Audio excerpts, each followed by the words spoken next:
That broken down and defeated, detergent, busy and confused, sleeping. You're dying while I wait till it started. On the journey chosen, wasted, no selected. I was so bad, what happened? Fall out of the sky. Me in my smile. I was so bad, what happened? Fall out of the sky and crush me in my smile.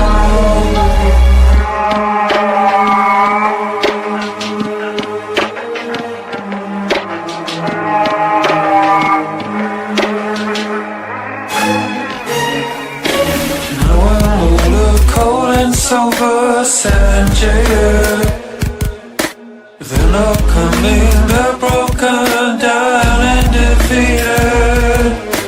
You are dying while I wait to get started.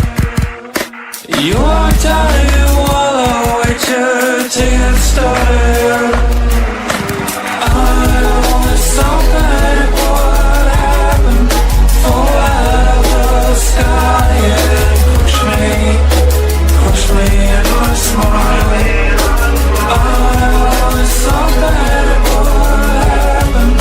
Fall out of the sky and crush me in my smile.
I'm a motherfucking unicorn, a one-of-one. The vibe being the love and light, the enlightened one. My karma isn't just stellar, I live by truth. Fighting evil, my scars are living proof. Protecting you from the storms with all my might. Love me, I will treat you right. You ever cross me, it's the last thing you'll ever do. With my crown of thorns, I'll wreck you. I ain't playing, yo, Bryan hard, call me a saint. Too bad Chris, because Bigfoot knows my name. I'm a messenger of God, with loyalty I serve, taking out all evil with his holy word. A true Knights Templar, sword in hand, slice you up, bury you in the sand. I'm a motherfucking unicorn, you'll never find anyone like me. Born in the Bronx, raised in NYC, so listen up, take heed. I float like a butterfly, sting like a bee. A true Knights Templar, sword in hand, slice you up, bury you in the sand. I'm a motherfucking unicorn, you'll never find anyone like me. Born in the Bronx, raised in NYC, so listen up, take heed. I float like a butterfly, sting like a bee.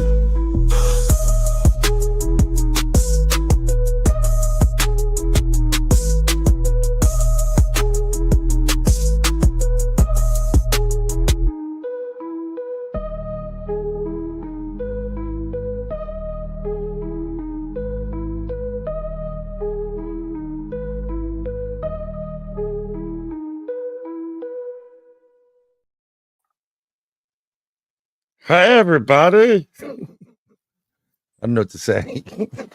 It's one of those days. Welcome to Third Eye Live. I am Bryan Bowden, and that is Mark. Just Mark now.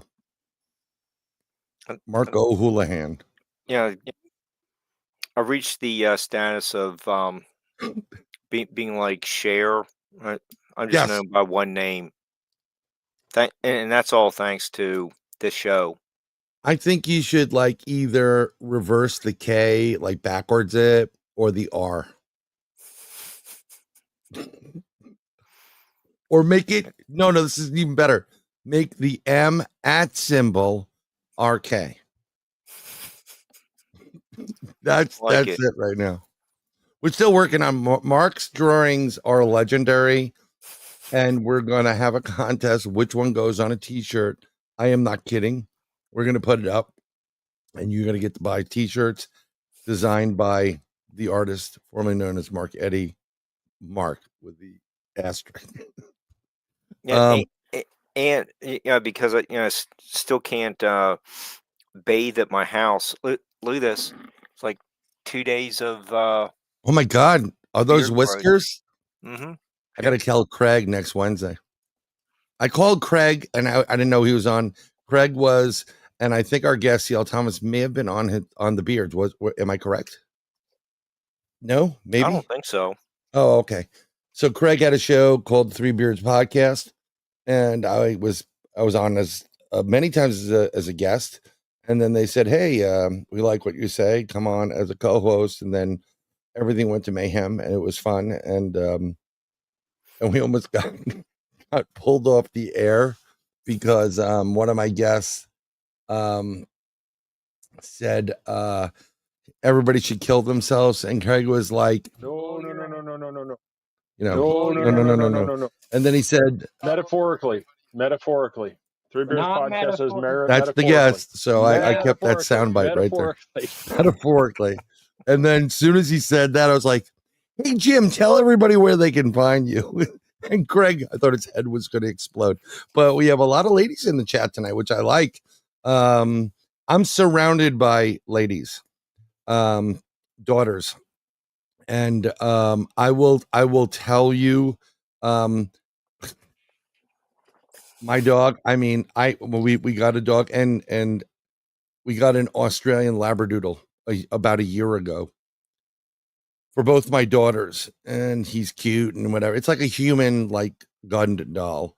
Not what I want. I wanted a bull terrier. I got vetoed. It was like the Alamo in my house, but I said he has to have a twig and berry, which they're now trying to cut off, which I'm fighting desperately so they don't cut it off. And it's always, they're so much better without it. They calm down. Well, if you cut mine off, I'd calm down too. Okay, Mark, would you calm down if someone came into the house and said, Mark, you don't need that. You're too excited. I'd be really I would be pretty upset. Yeah. So this is literally what happened today and what they did to, oh my God, this dog.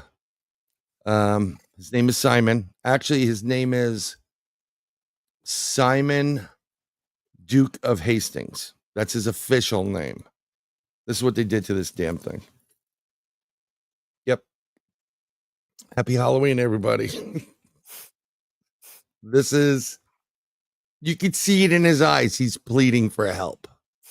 He's like, please make her stop. So yeah, this is Simon today. So he's okay. He's going through training now. That we have to have training. So we got the greatest trainer in the world for dogs.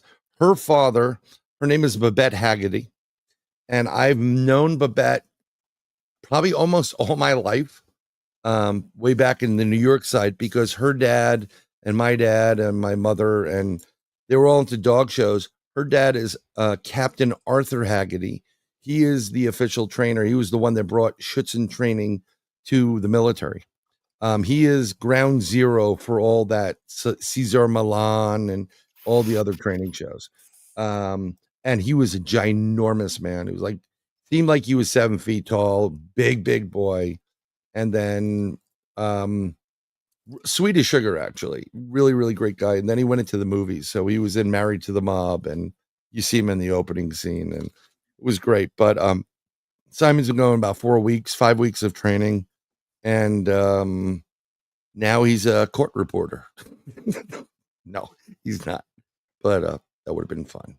So I think that dog needs therapy. Look at the eyes. Yeah. That is a plea for help right there. That is PTSD. A plea for help. Yes. He is saying, for the love of God, man, can you get her off me? Get me out of this outfit. That's what he's doing. Well, we have a great show tonight. And we're going to switch gears. We're just going to bring our guest in. She's awesome. I was on her show. And this is her show. Well, one of her shows, the Gateway Podcast, which is live. And she was fantastic. The United Public Radio Network. She's out of this world. It was great meeting her. And I was really great talking to her. That was a really confusing day because I like double booked. I never double or book, whatever, more than one. And she won live show. I'm not going to not have her have a guest in the live show. She's wonderful. She's lovely. And we're going to bring her in right now. So let's welcome to the stage, paranormal author, fine art, spirit artist, traveler, photographer, and the creator of, we're going to bring it in. We're going to be talking about it, which is the Eerie Expeditions magazine. C.L. Thomas, welcome to the broadcast. Let me get you off the gateway. I'm going to move you to the top square and put you, everything's messed up now, Mark. There we go. We're going to move you there. Welcome to the broadcast, Third Eye Live. How are you? I'm good. How are you? We're good. We're on the road. You're on the road. I mean, I was on the road. How long do you travel a year? Because are you constantly? I'm doing a certain account for somebody, and it's got me on the road a lot this year. Oh. Normally it's not this bad, but yeah, this year is pretty bad. Is that a good thing or a bad thing? Because I mean, you kind of like, from what I understand, you like traveling. I did do a little research. I like to be a little bit more. That's because on my reading days, I don't want to be told too much, but I do research. And apparently you like to travel, especially to Dracula's castle. Yes, that was like one of the best trips ever, was going through Transylvania. Yeah, that must, wow. I mean, that must have been an amazing experience. At Dracula's castle, right? Well, Vlad the Impaler, but it was there's like 13 different places over there that's associated with the place that Dracula himself lived at. But there's like 5 that are from Bram Stoker's version of Dracula. And then there's like the rest of it's like the real deal Dracula, Vlad the Impaler. Right. There, yeah, he was crazy. He's the one. One of my friends had deer coming into his backyard. I said, put up a fence. So they put up like a 7-foot fence, and they still come over. So, well, what you want to do is you want to capture one of them, cut their head up, put it on a stake, like Dracula, Vlad the Impaler, and that'll send a distinct message to the rest of the deer that you're serious. And he looked at me like, really? And I'm like, no, idiot. No. So yeah. It's like, what are you thinking? That's a little that's extreme. It would be a little bit extreme, but in the interview I forgot who it was. I think you were being interviewed by the woman that was your tour guide. Maria Smith. I think so. So Maria Smith, she owns Mysterious Adventures Tour. She's a dear friend of mine, and she conjures up the most interesting tours, and she mixes the paranormal, like dark travel, with paranormal and spiritualism. And she'll just awesome. The Romanian trip, we were over there for I think 13 days, 14 days, somewhere like that. It was like 2 weeks, and we started at one part of it and just traveled all through Transylvania to all of the sites that were associated with Vlad Dracula. So we were actually in the footsteps of Vlad Dracula, of Vlad tapes. That is just. It was really cool. That's stupid, unbelievably what kids would say fire today. That's so cool. It was great. We started in Bucharest, and then some portions of the trips would be in some really tiny little village way up in the mountains, and then we would be back in a city again. We did. Did the villagers have the hanker? They did. Yes, the bushkamama. Where is the moon? Like. Well, they're so superstitious. Their culture over there is amazing. Oh yeah. It's kind of set back in time. So once you get into the smaller villages, you start to see all of that. You'll see the sigils carved into the doors of these little wooden houses, and we even passed where they have a problem with what are they called? They have a problem with vampires. Gypsies. The gypsies. Oh, I know that. Yeah, there's a lot of that block area. Yeah. Ooh. So there was one really remote village that we went through, and the bus driver was kind of nervous because we were driving through a section where they had what they do is they come in and they overtake the entire city pretty much and set up their tents and all of that, and the villagers are afraid of them, and then they'll stay for such amount of time and then they leave. So our bus driver was afraid to actually drive through it. He was like, don't open the windows. Don't even look at them. We're just going to drive right through and pretend we don't see them. It's like the Amish with M16s.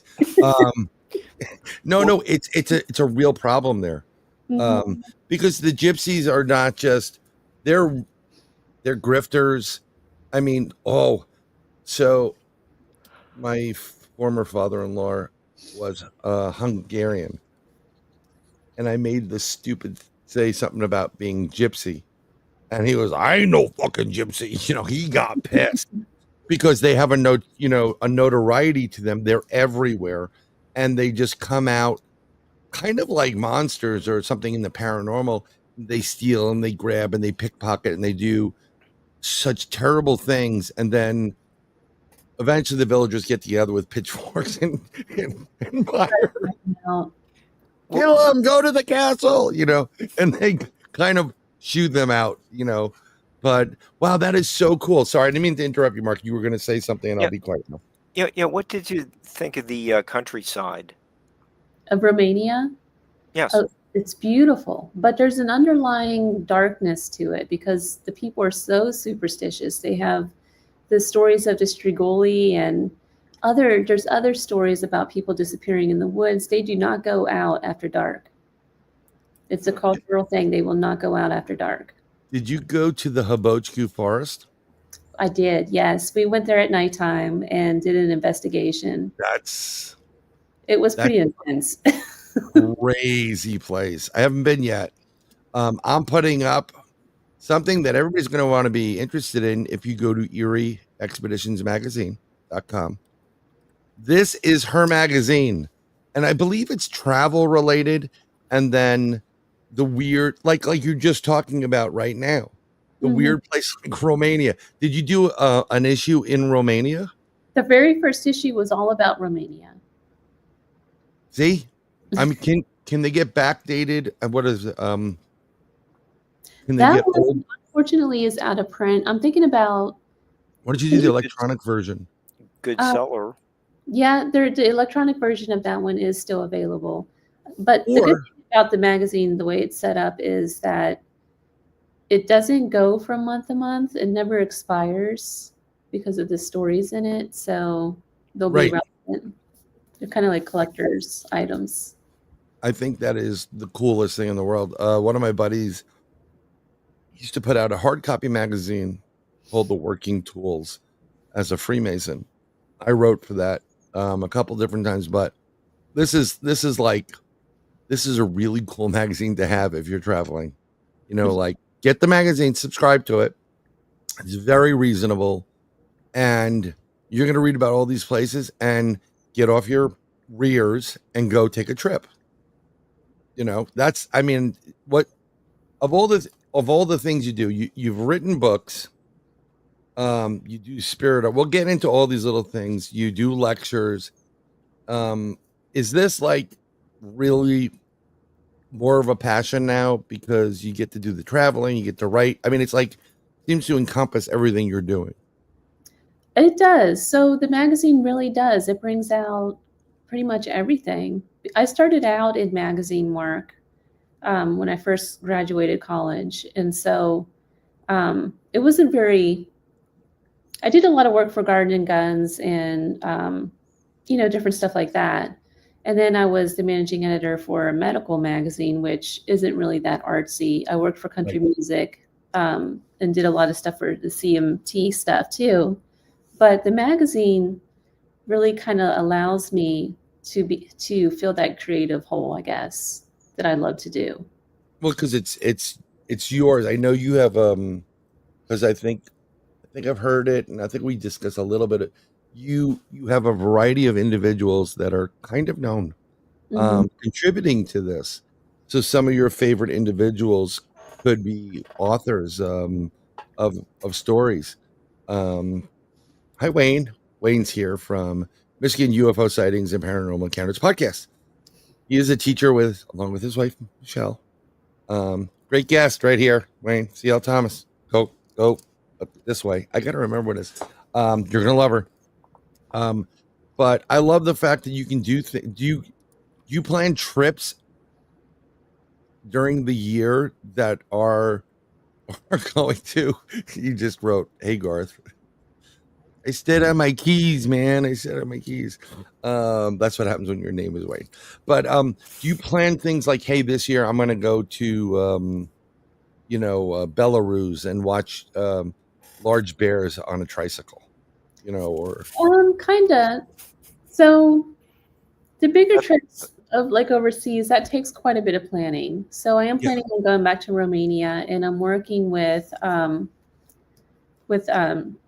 Daiquiri Stoker. Isn't that like the nephew or something of? Mm-hmm. Yeah.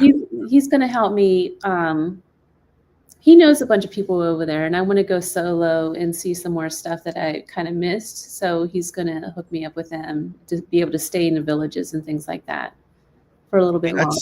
That's really cool. So something, when I heard that, I was like, you may be interested to know. I have a dear friend of mine whose cousin, they call him Cousin Philip because his grandmother saved my friend's father's life in World War II. She hit him. And I mean, for a whole year, he was a mute. And he went by several different names. But Philip is one of those entrepreneurs out of Poland. And he was buying castles for investment purposes, but also it's a great place, stay in a castle, and one of the Vlad the Impaler castles came up, Dracula's castle. And he said the problem with that was they wanted you to maintain too many different things, and it was very I want to say mobster-esque. It wasn't a good buy, So, but that would be kind of cool. Like, I own Dracula's castle. Well, Dracula's castle, it is a really cool thing to see it. It is so cool. Oh, I mean, so it's on a hilltop, isn't it? It is, and in the town that you stay in, there's a little itty bitty. The town is tiny, and you can walk from one end of it to the other. And so the hotel you stay at is at the very, very bottom of it. And then they open up the bottom of it, kind of like a open air market kind of thing. Like all the Romanians come out and sell like handmade, it's all handmade stuff. So like handmade vests and, just little stuff like that. But at nighttime, there's also a grotto there in the hillside. And the story is that there's a queen that stayed at that castle for a while, and she's responsible for rehabilitating it. And really? Probably used the wrong word there, but anyhow, she loved this castle. She was from England, and she married I forget who the guy was. He was the king of Romania at the time. And she fell in love with this castle, but her heart supposedly is entombed in this grotto. So we went there to do a paranormal investigation just to see if we can pick up any EVPs. And of course, it was a full moon that night, and you could see the castle all lit up on the hill. It was wild. It was like right out of a Halloween story. That is awesome. We're right in front of Dracula's castle, full moon, and we're looking to see if there's a ghost of a queen who left her heart here. It's pretty. Well, I mean, that's so Dracula-esque or Vlad the Impaler. I mean, like, to impale bodies and just leave them on stakes. That's no joke. Mark, how come you're not doing this?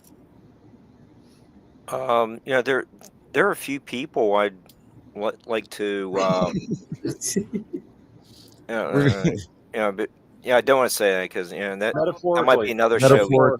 See, that's why I put the metaphorically up just in case. Yeah, okay. We're going to go with this tonight. But where did the impalings happen? Was it in the village, in the castle courtyard on the hilltop, or was that done at another castle? That's a different castle. So okay. Dracula is associated with I think it's 6 or 7 different castles throughout Transylvania, and Bram Stoker's castle is not the castle that he stayed at. Unfortunately, he never even stepped grounds there. But it became known as Dracula's Castle because of the book that he wrote. He chose that one as the setting. But the real Dracula Castle, the name escapes me. It begins with a P. It's actually higher up in the mountains from where Dracula's Castle is, a little deeper in a remote area. In the Carpathian Mountains? Yes. Okay. Is that the castle that it's up on a mountain range and then there's like a walkway to a separate castle? It's very up there. It's like this winding staircase that goes up and up and up and up and up. Road trip, Mark. That's where the impalings happen. Okay. I guess if you're that high up and you're away from people, you kind of lose your mind anyhow. Well, Julia has a camper now. We can all... We're going to ask Julia to ship your camper over to Europe, and then we'll go up to the castle. Actually, I'm going to be banned from going to Europe because it will not accept the biometric ID stuff. So I'm not giving up my biometrics to anybody at this point in time. I'm going to be who I want to be and be anonymous if I need to be. They're going crazy over there in Europe. But it would be nice to see. It's getting to the point with all this artificial stuff that you're not going to have to technically leave your house to experience that. We're at that Star Trek moment where we may have a room in our house which simulates actually walking those streets. Maybe they import gypsies to come to your house too. It's possible. There was a guy on my show last night, Nathaniel Gillis, and he was talking about people summoning demons and spirits through. Yes, we all know who Nathan. He's probably going to be jumping in right now sometime soon. He did it actually on Michelle and Wayne's Michigan UFO Sightings and Paranormal Encounters podcast, and there was some funky stuff going on with scratches and stuff. Now, normally I start my podcast and I normally put in the Holy St. Michael prayer as a backup, but I don't think we're going to get anything remotely like that. But when Nathan comes on, which I'm going to invite you, he'll be on Sunday on their show. I'm going to have Nathan come on. He comes in. I want to have him on. It's just getting people's schedules together. You bet your ass I'm like burning sage. I deal with this stuff all the time, but I don't need any crap in my house right now. And Mark, sure as heck, you don't need anything in your house. I don't think so. I mean, maybe a heater. Yeah. So, but I love the fact that you take this stuff and you literally put it into a magazine. I'm trying to get to the other areas on it, but go to the website, erieexpeditionmagazine.com. For some reason, my computer does not want to work properly tonight. I apologize to everybody. And I'm going to copy the URL to that and put it into the chat. So everybody can go over there and subscribe and get their own copy and let CL continue her traveling experience. I'm waiting for you that DK book. That's my favorite company that puts out books. DK, for if you go travel guide, because they always give you like that colorful map that's 3D. It was just the way they do it. They don't waste your time going to 10 different places to tell you want to hit here, here, and here. So I guess when we get the DK book for Transylvania or Romania, it'll be like, you really want to try the impaling over there on the northwest border. That's kind of what the magazine is about. It goes into like the legends and kind of like the darker travels. It's not just, let's go to the beach or let's go see the Tower of London or something like that. It actually goes into like the paranormal hotspots. That's not bad. And the other thing about it too is I don't talk about the celebrities at all in the magazine. The celebrities? Yeah, like the TV stuff. Like Bryan and me? Yeah, like us. We're celebrities, all right. Legends in our own mind, Mark. Here we are. Speaking of celebrities, you work with like Mr. Icar himself. I'm trying to have some kind of semblance of Joe's appearance with the sunglasses on my head. But what's it like working with Joe Montaldo? Every once in a while, we get to see him on Ancient Aliens, providing his commentary. He has a great song written about. You never know what he's going to say. Like every time I talk to him, I just kind of brace myself. You just never know who he's in. He just goes every which way. He's untamable. That's what makes it fun. This is why we do the stupid things that we do on this show, all these stupid advertisements and stuff, because it's totally not going to be expected. We're building up to the bears on the tricycles that you mentioned. We are building up to the bears on the tricycles. Great little side note story about a bear on a tricycle. Worked with a gentleman named Ilya. We had a Christmas party. I was a Bank of Montreal guy. And Ilya was in technology, and he was from that Russia-Ukraine area. And we had another lady there that was really, really nice. But at the Christmas party, she was from Belarus. And she, very, very talented, would hold her drink and kind of do like a cartwheel. And she wasn't wearing the proper undergarments and very revealing. And everybody's watching her, and she wasn't there much longer after that party. But Illy was like, she tried to find husband. And then he walked away. I'm like, Illy, where you going? The bear on the tricycle's coming out any minute now. And he just lost it. So, yeah, I'll show you an advertisement again in a second. I mean, that's how War and Peace starts out. What is Mr. I don't know what he's going to say, but let's go with it. Joe Montaldo, he kind of reminds me of, there's another guy I used to see all the time. His name is Phil Kaufman, and we're actually friends. And he goes way back. I lived in Nashville for probably 15, 16 years, and I met Phil Kaufman probably the first year in Nashville. And for those that doesn't know that name, he's pretty popular in music land. But I would see him because we lived pretty close together. We lived in the same street, and so we'd meet at the coffee house. And he'd tell me these stories, these wild, crazy stories, and I would think, yeah, he's crazy. He's just this crazy guy that lives, And they would just get crazier and crazier and crazier. You'd always have like this new story, and then come to find out, everything he told me was real. And you thought it was a story, but it was absolutely real. Yeah, it was years until I realized who he was, and everything he said was true. For those who don't know, Phil Kaufman was the manager for Graham Parsons, and When Wow. he's, the story about Graham Parsons' body being stolen and taken to Joshua Tree Forest and being set on fire. Phil Kaufman is the guy who did that. And he met Charlie Manson and taught Charlie Manson how to play guitar. He was actually one of the targets of the Manson murders. Really? And he moved to Nashville. It goes on and on and on. This guy he's crazy.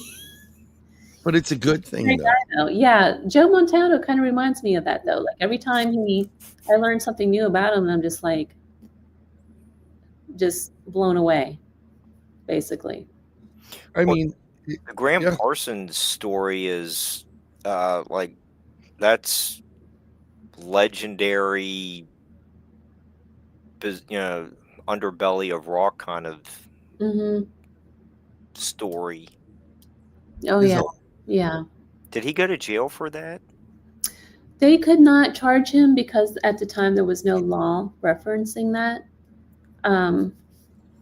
They did get him on stealing property, but they couldn't jail him. He was actually jailed under a different charge, and it was like a marijuana charge or something like that. And then marijuana is going to be Texas. And then that's Manson. Crazy. We've had some crazy stories the last couple of weeks. I mean, like, seriously. Well, he's got some great story. He's 90 years old now. Did anybody ever take what he was saying, like yourself, and put it into, some kind of written format? Oh yeah, he's got some biographies out that are out there. Okay. Yeah, he does. I mean, that would be interesting before he moves to the next level, the big boss battle. Some of those stories, have you put them into the magazine? I have not. They would be great. What do you think? He did tell me to go stay at Joshua Tree Inn, and he used to go visit there all the time, and he can't do that anymore because he's older and he's got a lot of health issues. But he told me to go back, and so I actually stayed in that room for over Thanksgiving, and the EVPs that I caught from that room is ridiculous. There are so many of them, of just different voices. There's a lot of crap that went on in that place. I'm like, it is, they always talk about like Bobby Mackey's. I'm like, just go to Joshua. Yeah, forget Bobby Mackey. Forget all the stuff that they tell you. Forget that junk. Go spend one night in this hotel. But what's interesting is right across the street. See, this is the stuff you don't get on TV. Right across the street from Joshua Tree Inn. Like Third Eye Live? There's an old metaphysical place. I don't know exactly what it is, but it's open to the public. You can go there. It's got like, I think 10 or 15 different buildings from that famous architect from the 50s. Frank Lloyd Wright? Yes. And this place is where they would go in the 50s and 60s and meditate and do all of this metaphysical work. So that's got to be tied into all the strange stuff that's happening at Joshua Tree Inn. And the other thing you don't get on TV is that Graham Parsons believed that he was actually channeling aliens and things like that. So that's why he went there to write music. That's why they all went there to write music. They would go get high and write music and try to channel higher beings. True story. They do that in try to do that crap in Sedona too, but it's not the same vibe. It's a totally different. That place is crazy. I want to go, but not yet. Yeah, see, what is about Joshua Tree that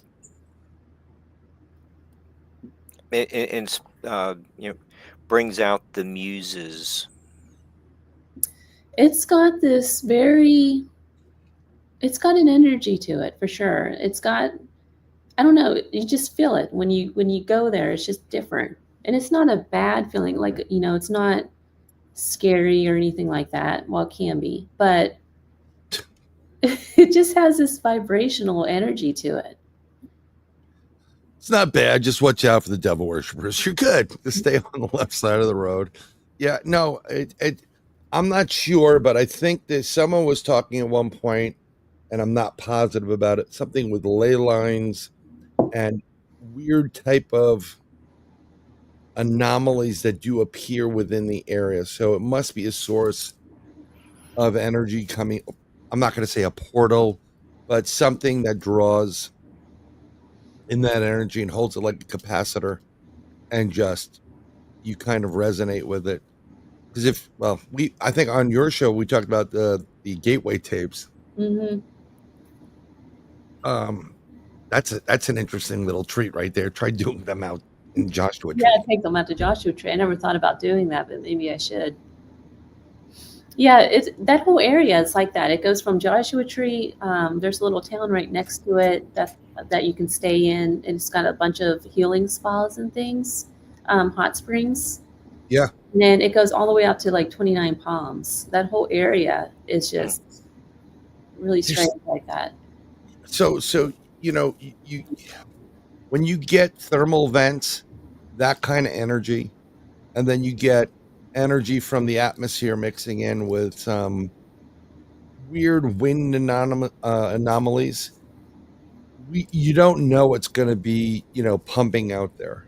It kind of like it's almost like what they said when the people flew from Bohemia to Miami. They said they took off with within 10 minutes or 15 minutes, they went through an electric fog, and it was weird, and things stopped, and the speed up, everything just went a little bit. It was a weird feeling and vibe, and nothing was working, and they couldn't tell if they were up or down or whatever. And then they go through the fog, and they hear from Miami Airport, which was clearly an hour away, and they're like, what are you, who are you? They told them the plane's name, and they said, you're not due here for 45 minutes.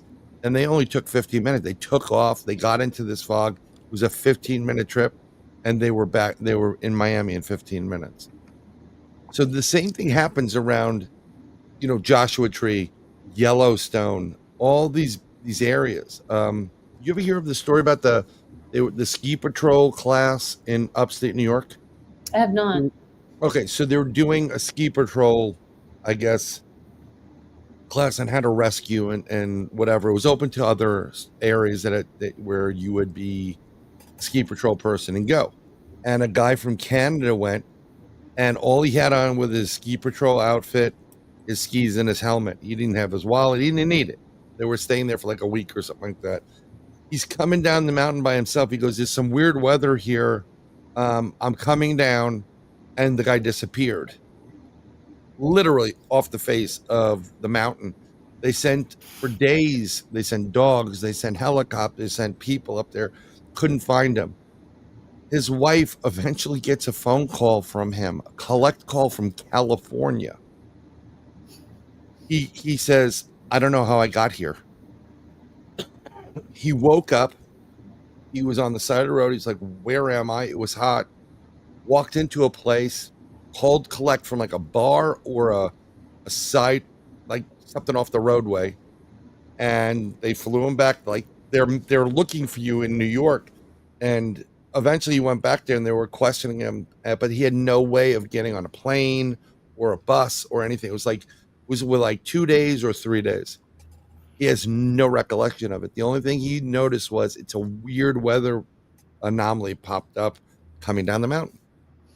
So I can just imagine that if you take the consideration of all the crazy stuff that's gone on in those rooms, the suicides in those rooms, and then whatever else. I mean, I don't know if you really do. You deal with demons and that type of stuff? Yeah. No. Okay, so I mean, I come across like negative energy, but I don't do anything with it. Yeah. No. I mean, I think we all get it. That's a good thing. I'm not a big. I always tell everybody that's investigate with me, if I'm telling you not to go into that space or don't go in. It's not built for you. You don't have the mojo to do it. But when you feel that negative energy, what is left behind that is now feeding off of someone like yourself coming into to stay there for the night? Like, ooh, this one's interesting. And what's the control factor over those people? You should just stay in every room. I'm going to stay for a week. I want to change rooms every 2 nights. And I just have this vision of the person that's the proprietor looking very much with the black glasses, short haircut, a little bit creepy, maybe wearing the, whatever. It's just this great. More stories from Mark. We're going to put you on assignment to Joshua Tree. Okay, I need a vacation. I like the idea. You mean I get a vacation if you go there, but yeah, okay. Any other places? Should we send him to the Hobochku Forest? Actually, definitely. I would love to go to that. That's another one. It's another place.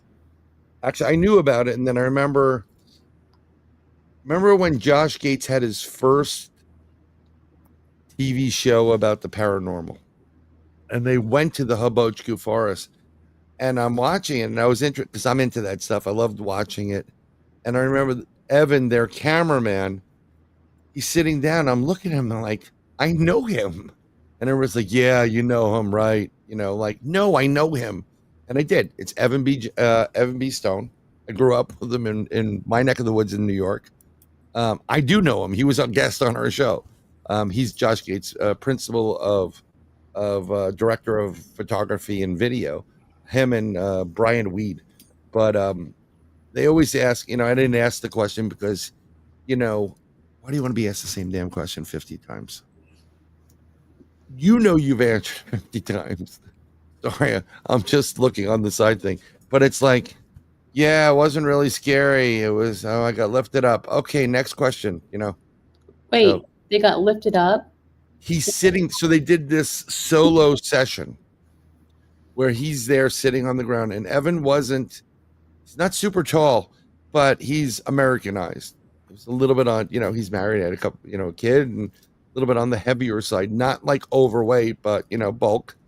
And this guy rappels, he does all these he surfs, so he's not a lightweight, and the next thing you know, he got lifted off the ground. He was sitting like I'm gonna get probably letters, Indian style, crisscross applesauce for all those native people out there. And he's sitting on the ground, and they're doing it, and they have a camera watching him from a distance, and he's by himself, and he felt like something just grabbed him and lifted him and threw him off the ground. And you saw him get pulled off the ground. And they ran over, and it was a big deal. But he said, yeah, that was the weirdest thing in the world. Because he had no idea. And then I think he had a scratch on his arm or something to that effect. That's where it gets crazy. The things that happened to us in that forest was our phones didn't work. No tech worked. I always carry a recorder with me, and with batteries. Every single battery burned out just like that, so couldn't record anything. The fog was so thick that you could see it swirling in front of you. It was so interesting, and just general confusion. Just kept getting really confused. Do you think that whatever's in that forest is sucking the energy out of those batteries? It's got to be. Yeah, there's definitely some kind of vortex in that area. I don't know and they've done all kind of testing with that, with magnetic fields, and they can't seem to figure out what is causing all of the anomalies in that area. But even the trees and things all around it, the story, they grow kind of crooked. Yeah. Like harps. They call them harp trees because that's what they're shaped as. But in that one circle area at the top, nothing will grow in that area. And there's no explanation for that. It's just bare, empty. Just like Mark's beard. Sorry. Mark's very quiet tonight. He is really quiet tonight. Normally, I don't want to interrupt the flow. No. Just you interrupt. This is the Bryan and Mark show, or the Mark and Bryan show.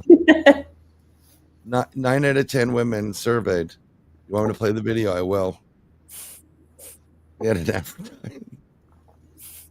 Again, it's all about talking about like what you're, what to expect. It was a little bit of a dirty advertisement. They love watching Mark and Bryan. I like. We had our guests. Our guests last week were the great grandson and daughter of Jesse James.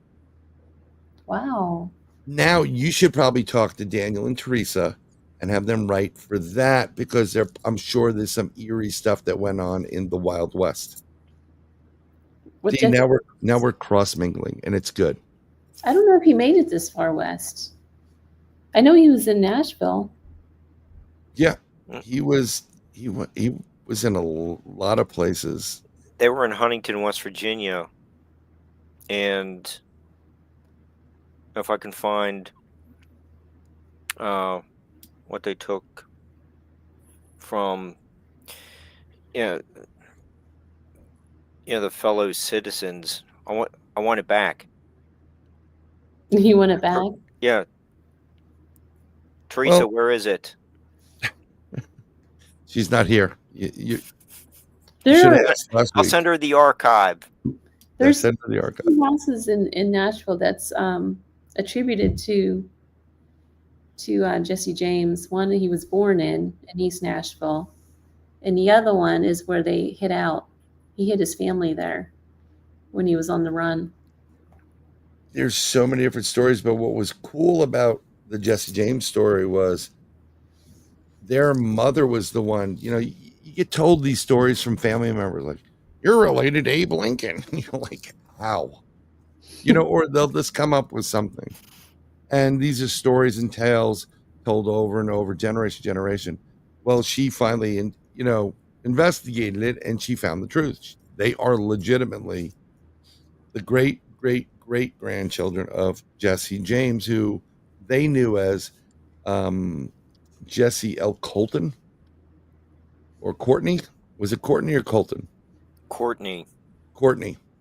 And that's Grandpa. I mean, like, that would be like telling me my grandfather was a mob boss. Like, what? The guy that took me to the zoo was whacking people, But on my father's side, we did have an Uncle Joe who was best friends with Babe Ruth, and he knew Maya Lansky and Bugsy Siegel, and he always said to my father he'd make a good wheelman. So I think Joey was running with the pack at that point, because you don't say you'll make a good wheelman unless you needed a good wheelman on things. So, but these people are long gone. Oh, Brent Thomas is here. Oh, gee, might as well start the show all over again. Yes. For him. Yes. Brent is that important. He has Paranormal Portal. Another great guest for you, Brent, because Brent does stories as well. They go through some of the strange stuff, like headlines and stuff like that. Brent's a great guy. He's got the Paranormal Portal. I don't know if you've. It is a great name, CL. CL Thomas is a great name. I know the C and the L stand for something besides, completely lovely Thomas. It's probably like Catherine Lynn, or it's a name where you're like, why no, is it one of those names where they're like, oh God, why'd you name me that? My real name is Crystalline. It's actually, I mean, it's not like, well, has a nice ring to it. I know some people that have some really effed up names, like some guys, and they have very feminine names, but you're named after your great grandfather or whatever. I'm like, and they never go by their names. Like, you see that in the South a lot. People in the South, they like to name their kids after Civil War names. And Leslie was a popular guy back then. And I know several guys named Leslie, and none of them use that as their first name. And one of the leaders of a great band, Leslie West Mountain. Mm-hmm. No. The other one's Ashley. That was Ashley? a guy name. Yeah, I've noticed that some of the names down south are a bit more on that line. Civil War. Then Yeah. you get to Civil War then you stuff. get to some of the British guys' names like Evelyn. Yeah. I don't know. I mean, way back when everybody was wearing powdered wigs and pantyhose, so you don't really know who was really who at that point.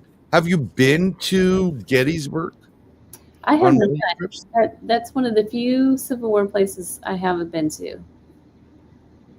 I've been to Shiloh. I've been to Battle of Franklin. I lived on the Battle of Nashville line. Did you ever catch anything on any of these battlefields? Oh Like yeah, personally? yeah. Hmm. Would you hear the cannons roar? My very first EVP ever was in Franklin, Tennessee, and it was of a cannon, or not a cannon. It was a musket. I'm sorry, it was a musket. Really? And I took it to. There's a good friend of mine is a musician and sound engineer, and I took it to him because there was voices on it too, of course. And it was all taken from the old Franklin Cemetery in Tennessee, and a huge war happened there. A lot of people don't know this, but I took it to him. He listened to it. He said, "Yeah, this really sounds like something." And so we met up with a reenactor. And he went over and he said, "Yeah, this is a musket." And he actually took a musket and fired it off. And it sounded exactly the same. Exactly the same. You even hear the recoil of it. So yeah. for some reason, I've always been drawn to Gettysburg. I don't know why, but I was. And the first time there, they do something every summer called the Gettysburg Battlefield Bash. And it's 3 days. They raise money for Gold Star family, Blue Star family, other people in need. So it's all these paranormal people. It's actually a lot of fun. And worthy cause. It is a worthy cause. So I've been going the last 4 or 5 years. The first year, I just wanted to see it. So we go into the Gettysburg Center, the visitor center. We paid whatever, even though we paid with it, our taxes. We always play that game. And you go through the rotunda and it shows you different areas, like what took place where. It's the whole area of Gettysburg. Really well done. Then they have Morgan Freeman narrating a movie telling how the South, how this conflict started, which was pretty cool. And then you go out to the field. Now, I highly recommend using, and you may want to do this too, because you can do this with Waze, by the way. You can record your own stuff, like tours, using GPS. And then they get it on the app. They download the Gettysburg tour, and they start you where you are. They know where you are and start, and they'll tell you go to this point, and they'll tell you to drive, make a left, and they'll tell you what took place around there. It's a really cool way to go see Gettysburg. But there are no reenactments at Gettysburg. There were every once in a blue moon, but it's extremely, extremely rare.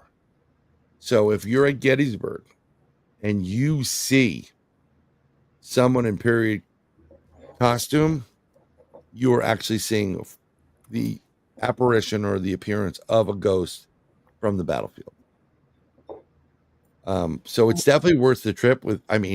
You'd have a ton of things to do there, especially for the Eerie magazine. That would be pretty cool.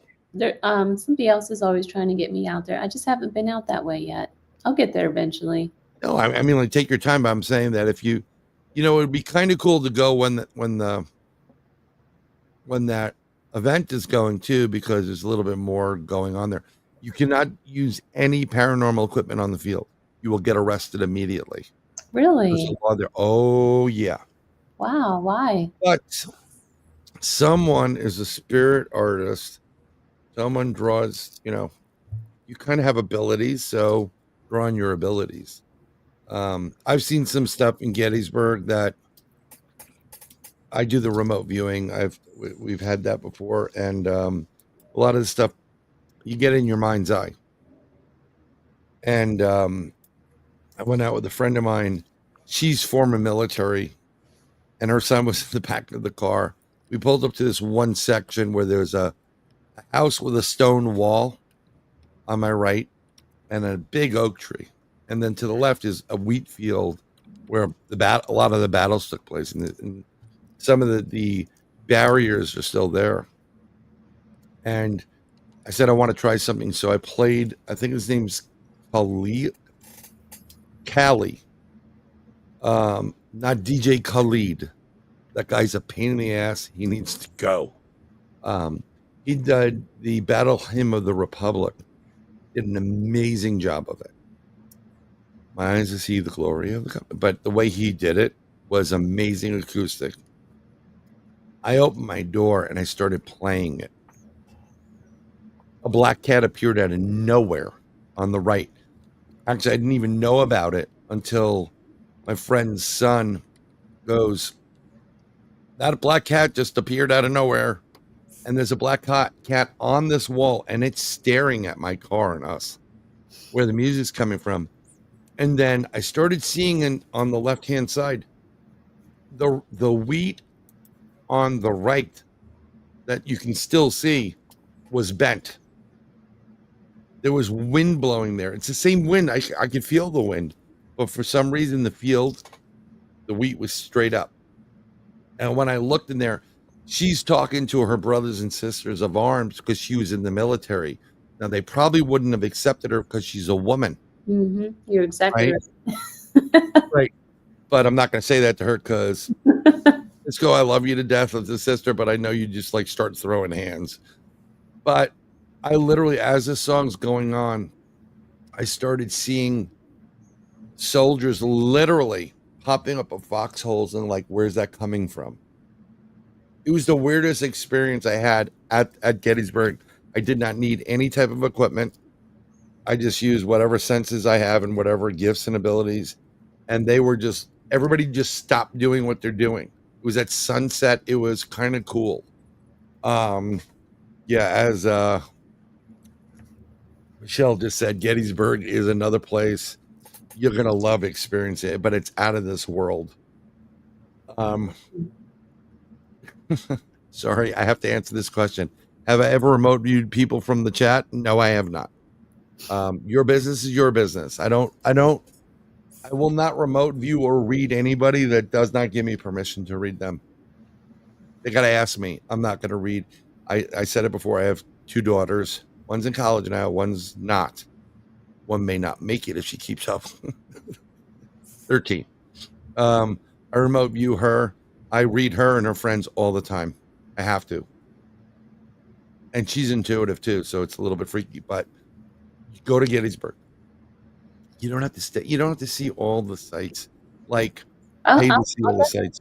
It's on the list to get there. I just left Richmond, Virginia, which is where Poe lived. Poe lived there too. Yes, yeah. But I'm not really much of a Poe fan, to be honest with you. I went to his house just to go do it, but nevermore. Yeah, I'm just not real. He's too dark for me. I'm not into that mopey, depressing, sad bastard kind of. I'm not into all that. You'd be sad too if the Green Fairy stops coming out after the 15th. That's what I was going to say to you, though. Actually, when you're in, my niece went, and I love this girl to death. She's 27 years old, and whenever she goes, "Hi, Uncle Bryan," she still reverts back to a little kid. So I'm always Uncle Bryan. I said, "Oh, you're going over to the Czech Republic?" She went to Romania, and I'm like, "Can you get me some absinthe? Because there's special shit over there." And she's like, "What absinthe? Just get me 1 bottle. I'll give you whatever it is. You can call me. I'll just send you the money." And she never did. She's like, "I'm sorry." I'm like, "No, you never did." And then when she went to China, she never got me a baby elephant. She's played with a baby elephant. Like, you couldn't put that shit in your bag? And she laughed like, "No." So, sorry, I didn't mean to interrupt you. Since you two, look who's here. Nathan from the Quantum Show. Oh, hi, Nathan. Hi, Nathan. Since you two are, well-known paranormal researchers. We are? We are? In whose world? Yeah. You have your own shows based on, and Your show is great. Bryan's appeared on, the History Channel. Anybody could appear on the History Channel. But when we talk about Gettysburg, July 1st through the 3rd. Yep. Do in your research, do anniversaries heighten some of these paranormal experiences? Just a question, just it's a personal interest to me, but I was just wondering if you came across something like that in your research. I have in one place, and that is the Battle of Franklin, Tennessee. I keep referring to that one because it's such a big one. But every year they do like a living museum. A huge battle happened there. It's probably even bigger than actually what happened in Gettysburg. A lot of people died in this one little area. So every year they honor that, and they do a little reenactment. They turned this one plantation into a hospital, and it happens, I want to say, just a few days before Christmas. The battle actually happens. So it was in the wintertime. I could be mistaken. It's in the wintertime sometimes. So I can't remember if it was right before Christmas or Thanksgiving, somewhere in that era. But the activity there, when you go in, I used to do a lot of investigating on the grounds. There's a cemetery there where everyone's buried and all sorts of other things. I won't get into it, but the activity is a lot greater during those cooler months than any other time of the year. In the cooler months. Around November to about January. And that's when the battle took place. That plantation, the entire town actually was converted into a hospital for all of these people. But the house itself was the primary target. That's where the battle actually happened, was on the grounds of this house. But yeah, it's so you imagine there was like, I think 4 or 5 different large armies that converged there. They all kind of met there because they were trying to overtake a bridge to take it back from the Union. That was the whole thing. And they burned the bridge down. So they all got trapped there. And it was like a slaughter for these people. The Confederates got slaughtered. So you imagine the entire town was a hospital for X amount of weeks while they were there trying to clean all this up. And you had a lady named Carrie. She was the mistress. She was the master of the house at the time. She was in charge of cleaning up this battlefield with thousands of dead guys on it. Can you imagine, with a bunch of kids, because there's no men around? Yeah. That would be insane. Yeah, it's a whole thing. So for some reason, the activity during that period, though, is really much greater than the summertime months or anything like that. I've done a lot of investigations in that area. So, with that being the case, do you think because of November, December, Thanksgiving, Christmas, New Year's, that family time, you had that energy of revelry, like, yay, we're here, with the sorrow of they're never coming home mixed into the battle that was a tremendous amount of energy expended at that time? I think energy and the expenditure of it really is a factor in what stays and what hangs out. Mm-hmm. So I mean, like, you have a major battle like that, then you get the emotional components with the people that have to clean up that. I mean, the stories of horror after Gettysburg is just piles and piles and piles and piles of batteries. I'm like, buckets of blood. Yeah. Look, I grew up in New York City. There's a pretty good chance we saw a lot of blood every day. I remember just trying to get to your train, and there's a kid lying in a pool of blood with his ear over on one side, and he's holding whatever's left in the other. And it's not that you're like, you don't care. It's you become, I don't know if it's desensitized or your priorities are like, I got to get out of here before craziness happens. You think that is a factor? I think a little bit. I just think when you're in a place like that where so much trauma happens in a very short time like that, you have thousands of young guys, young kids were in this war, 13 years old, 12, 13 were in this war as soldiers. Right. And then you think about the people who are left. There's a house that is not too far from the Carton Plantation. That's the plantation I keep telling you about. And it's called, what is the name of that house? Shoot, I can't remember the name of it. It's only like, it's less than a mile away from Carton Plantation, though. This house is where I think it was like several women and like 19 kids and like 2 slaves were hiding in the basement of this house while the war was going on around them. So they were down there for a couple of days. Can you imagine all being crammed in a little small space like that? And then you hear all of this screaming and yelling. You're a young kid. You hear all this screaming and yelling going on around you. They said at one point to somebody, there was a diary that was kept, and they have that still, that that one of the soldiers was actually banging on the door trying to get in to save himself. And they were like barricading the door, hoping this guy couldn't get in. Imagine being a kid going through this, and then you emerge out of this house to all of this carnage around you. Yeah. Do we know how that child was impacted later on? Is there like a surviving journal? There was a journal that was kept by the person. I can't remember the name of this house, and it makes me mad. I think it's the Carter House. If you want to look that up, it's called the Carter House. There was a journal that was kept by one of the people that was in the house, but not after. Okay.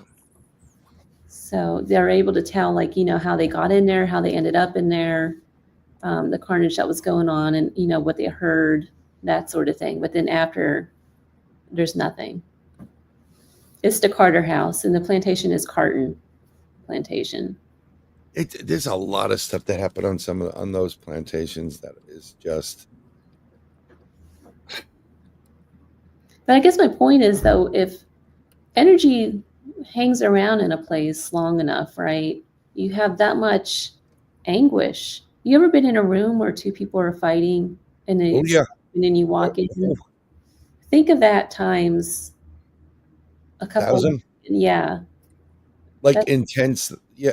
You're first of all, your adrenaline's pumping because there's a battle taking place or something taking place outside that is very violent and loud and unnerving as a child. I mean, kids have sensory issues to begin with. They had them back then too. They just didn't have people diagnosing it. Exactly. And then you combine the smell. Smell is a real big trigger. And I've been to certain places like Hospital Wise, and when you smell burning flesh, that's a tough smell to deal with. That's one of the, well, there's like other reasons why I didn't become a doctor. I should have, but there's certain smells that are just vile. Although I probably could eat a cheeseburger while cutting somebody open, but that's totally different stuff. Disgusting. Yeah, no, not a problem, but there are especially if it's from Sean's deli. Sean's Deli. Where is Sean's Deli? But it's I know I totally get the trauma. Oh, it's in Pittsburgh. I've never been to Pittsburgh. The closest I've gotten to Pittsburgh was where Ron Murphy lives in Latrobe. That's about as close as I got. And then I did some filming for Red Earth Uncovered, an indigenous network out of Canada about the Dogman. And then I left deer killing apocalypse, the state of freaking Pennsylvania. And if you're driving through Pennsylvania, you want to stay behind the 18-wheelers because they don't slow down. They speed the up, and it's just blood everywhere. And you're like, what's that? That's Bambi.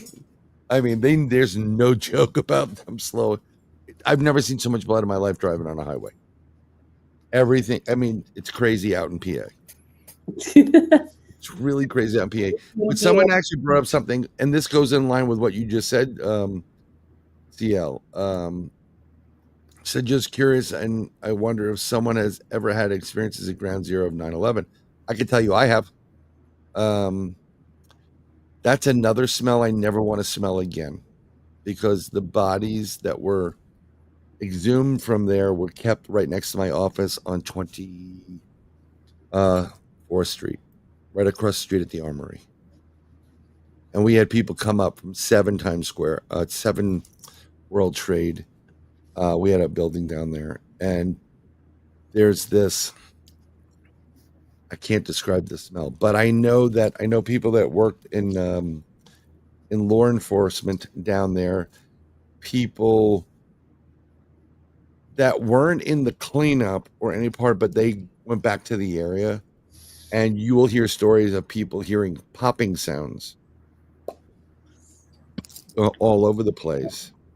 And that popping sound is the same sound of people who, given that, the thought of being burnt in a fire or jumping and trying to use your jacket as a parachute, 9 out of 10 people will run away from a fire. Just so you know.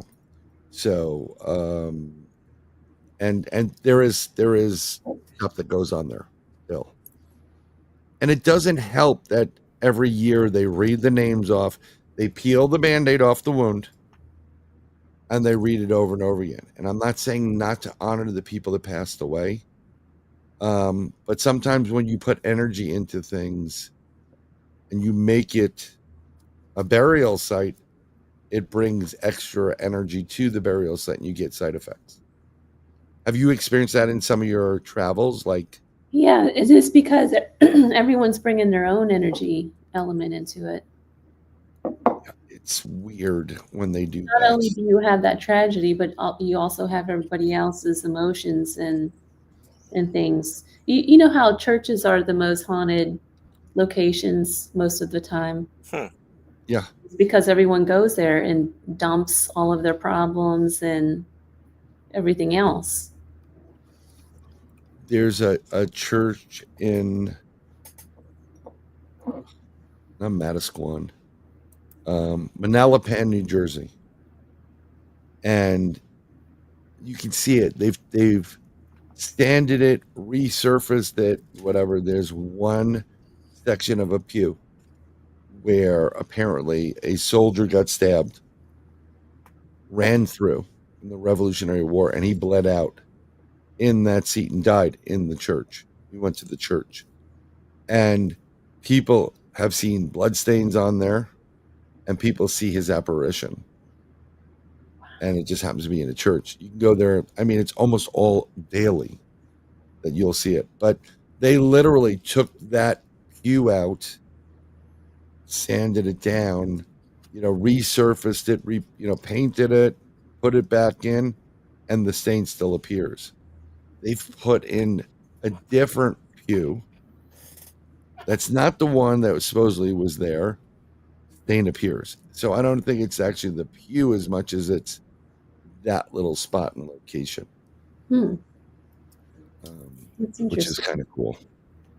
And you got 100% on churches. There's other factors too, though, that play into this. The Civil War areas and all that being, you got to think about, like for instance, Nashville is primarily limestone. limestone is known to hold energy and that sort of thing. Gettysburg, is there quartz there? I don't know. What's under there? Well, there's cave systems, there's quartz. He has a ton of quartz in it. He has a ton of cave systems. I wasn't aware. Going through Missouri, that whole state is just one giant cave. And that's why, I mean, they have a ton of weird things that take place there. Sorry, go ahead, Mark. Is the devil's place at Gettysburg, is that sandstone? Say again? Is that mainly sandstone? The ridge with all the Devil's Den. Yeah, that's it. I think there's some quartz in there, and I think there's, I don't want to say limestone is involved someplace. I've seen things there with my family. Here's the weird thing. You get a lot of tourists that go and you're up high and you can see there's a higher advantage point. But you see things moving and it's usually in a brownish color period time. Like there's a certain brown that's associated with a certain period and a certain blue. And of course you look at it gray, but I've seen things moving and what looked like something sticking up like a rifle. They're going to hold it. They're not holding it like a suitcase going on a bus or anything like that. And I don't want to just, like everybody, has these, I saw this and I saw that. And I'm like, there's a lot of tourists there. So I will back away from saying what I've seen. And if it is what it is, then so be it. But there was a lot of killing in that area, Devil's Den and that whole rock ridge. It's insane. That's crazy, but you've been spending too much time in Vegas. No, I'm joking. So Mark, this is how Mark's changing his name to the artist known as Mark. This is how Mark's going to be writing his name from now on. He no longer is Mark Eddy. He's going to be. Well, it's almost like Mork. Yeah. No, it's Mark. And then you just correct them and then move on. And then kids are going to want to be Mark. And then kids are going to shave with that Don Johnson razor. Double. I would have refused. I'll tell you the truth. When we went to Gettysburg the last day, must have been 98 degrees. It's the summer, July. Humid, and everybody wanted baby's mom and the kids like let's go take one of those photos. So we take a photo, you get dressed up. Oh, one of the old-timey photos. Yeah. And it ain't air conditioned. She's operating out of the very top of an old house, zero insulation. It is big, photo lights. You're probably aware, photo shoot type lights. So there's heat coming off of it. And she goes, go put on that wool costume there. She has old school, what they would use. Wool pants, wool jacket. It was just so uncomfortable. I would have refused to fight because we were wearing wool at that point. I would have been like, you know what? Yeah. We're done. I'm so you keep what you want. I'm going home now. It's too freaking hot here. It was so hot, but it was a great photo. You think the men had it bad? What about the women with all that stupid garb? It's really funny because my youngest was stoked. She was like, "This is awesome!" And the woman doing it goes, "Well, at your age, you would have been cleaning bedpans." And she's like, "Let's go!" And she didn't understand you'd be cleaning the crap out of the bedpans.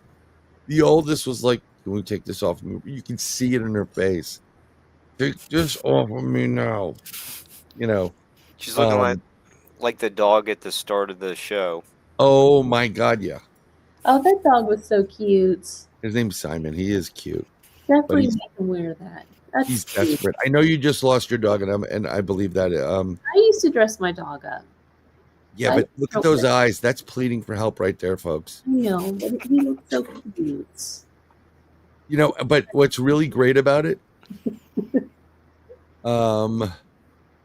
what's really great about, I'm going to highlight your question for a second, JV. Wow, there's JV from Paranormal Newfoundland Podcast, and we have CL. Mark, what's your middle name? Maybe just go by 2 front letters and then Eddy. Yeah, it's like I'd be like almost like call me Mr. Eddy. Yes, I do see colors. I can see, smell, touch, taste, move, manipulate, and I don't know who Claire is, but I probably have them. I don't call these things. Do you when you do sketches, like I didn't put one up and I should have. I did it in the promo. You do spirit sketching. Mm-hmm. Do you go to these locations and do also spirit sketch?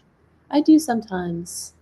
Or sometimes it's just like, I want to put that away. I want to actually enjoy myself. No, I do sometimes do them. And actually, I started doing them for people who do investigations and things.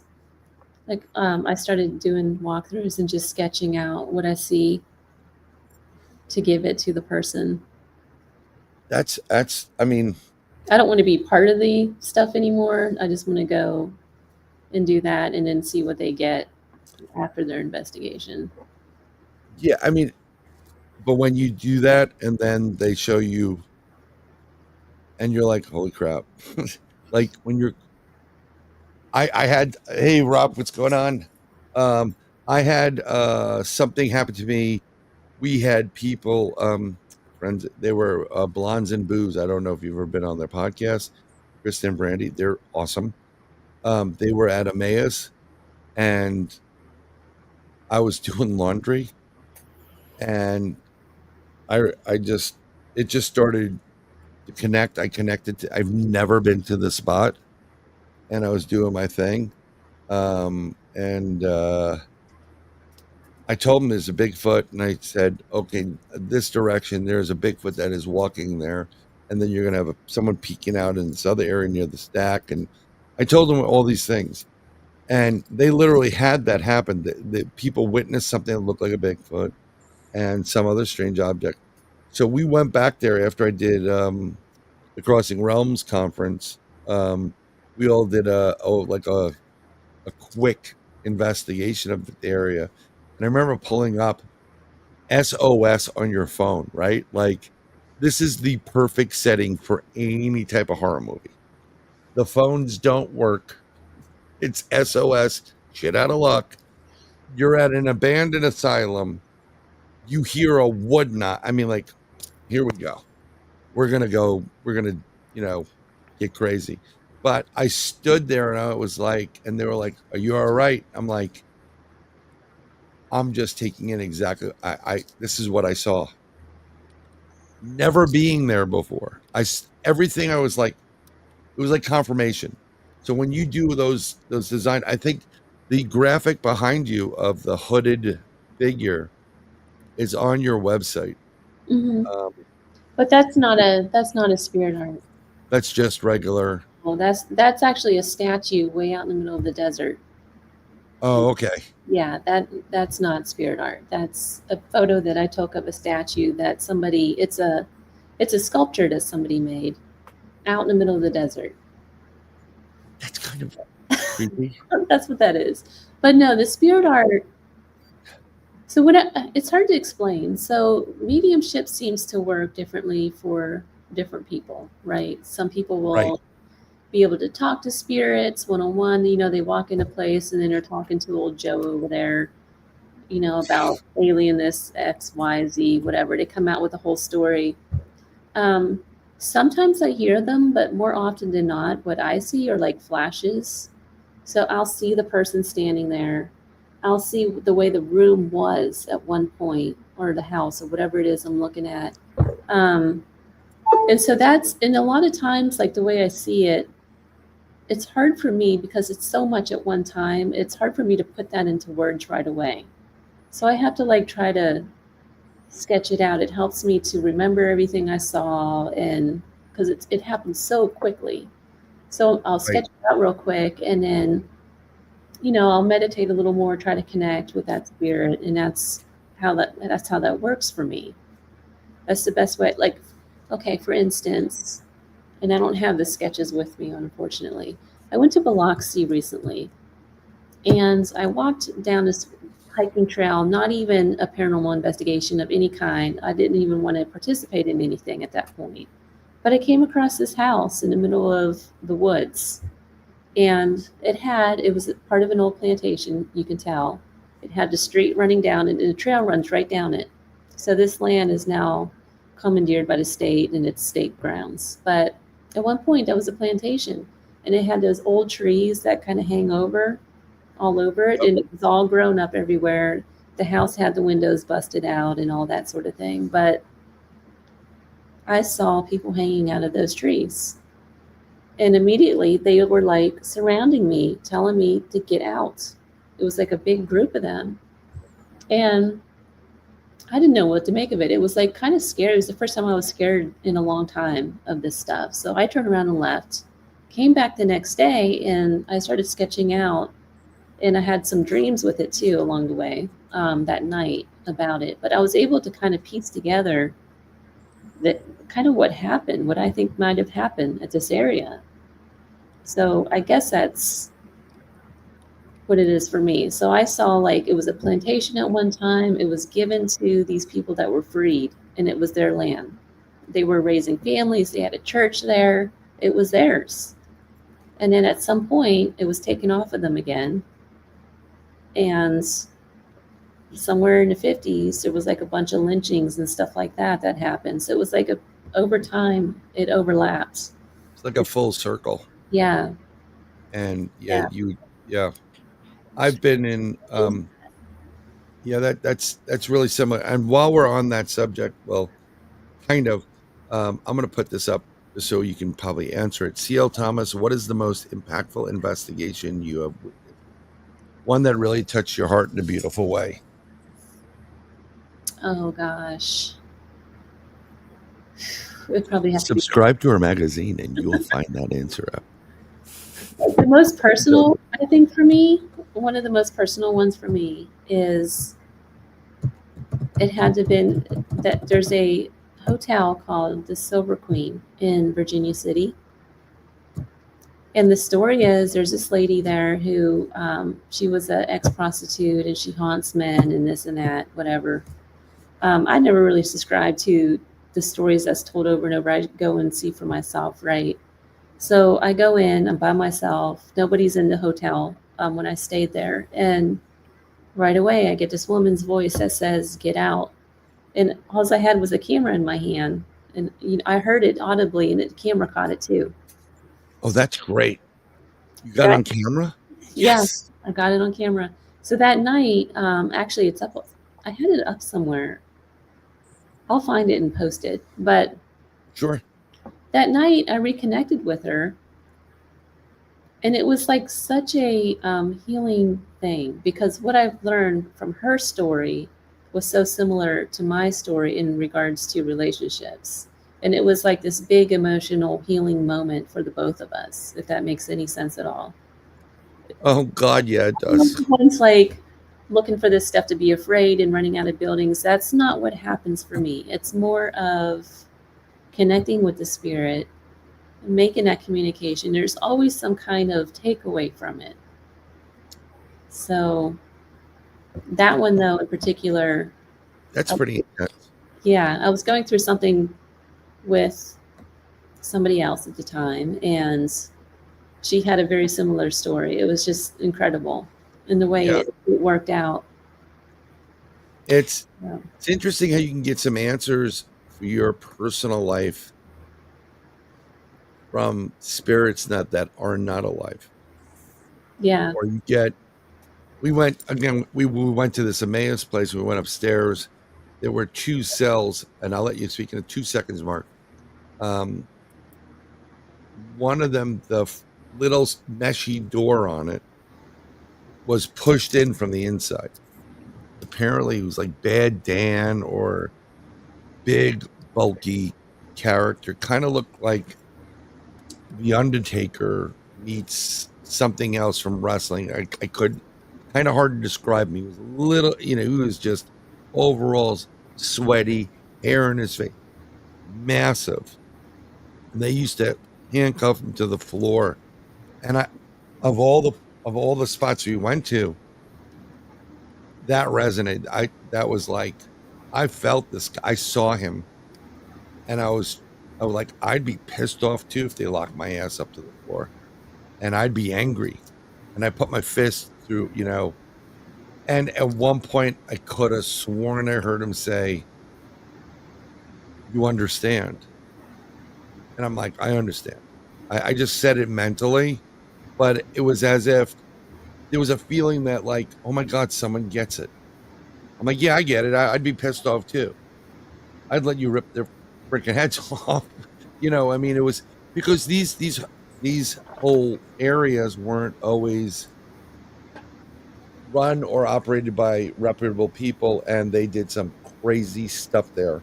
That really experimentation and sadomasochistic type of actions against people that were, just slow. They need a little bit more time, or they had, what we now know about.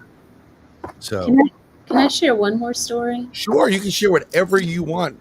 This is all you.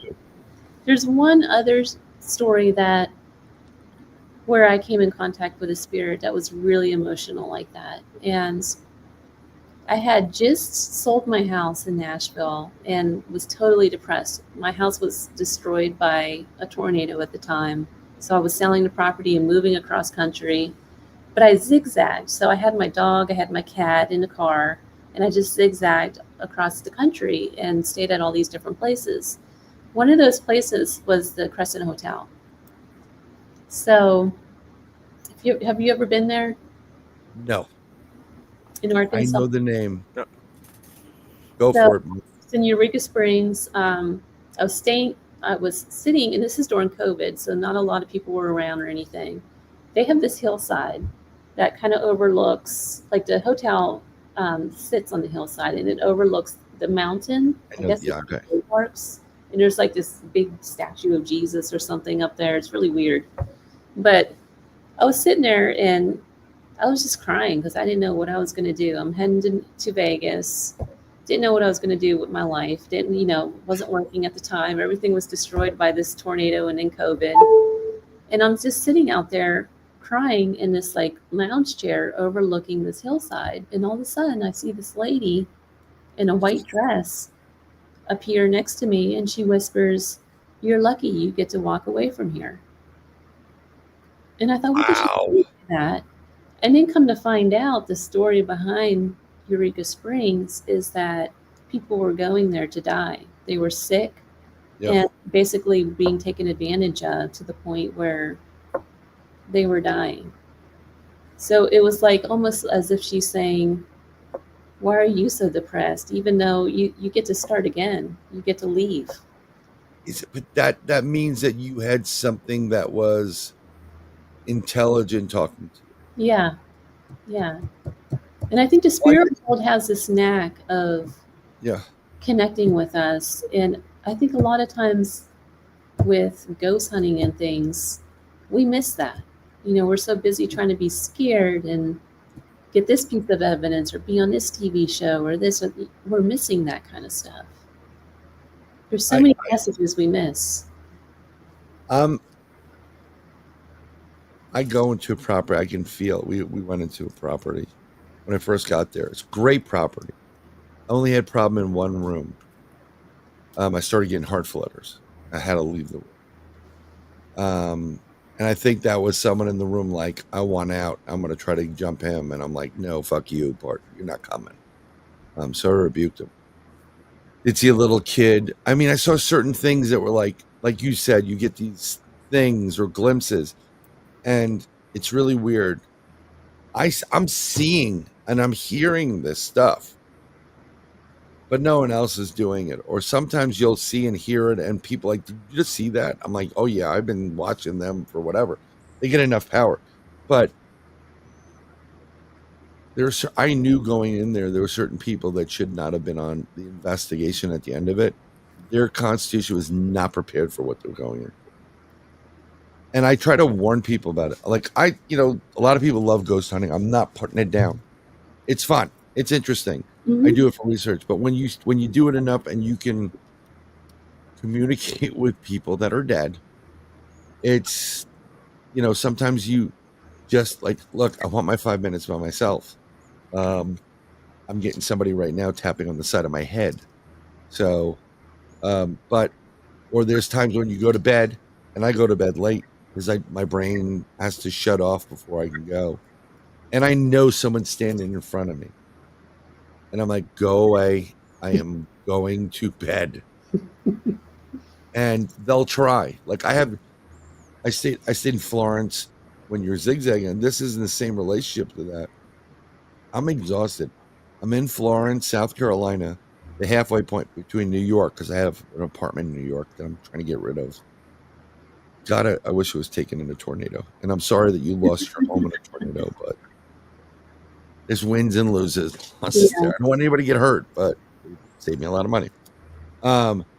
And they give me this room on, it was like $219. The king size bed. I'm exhausted.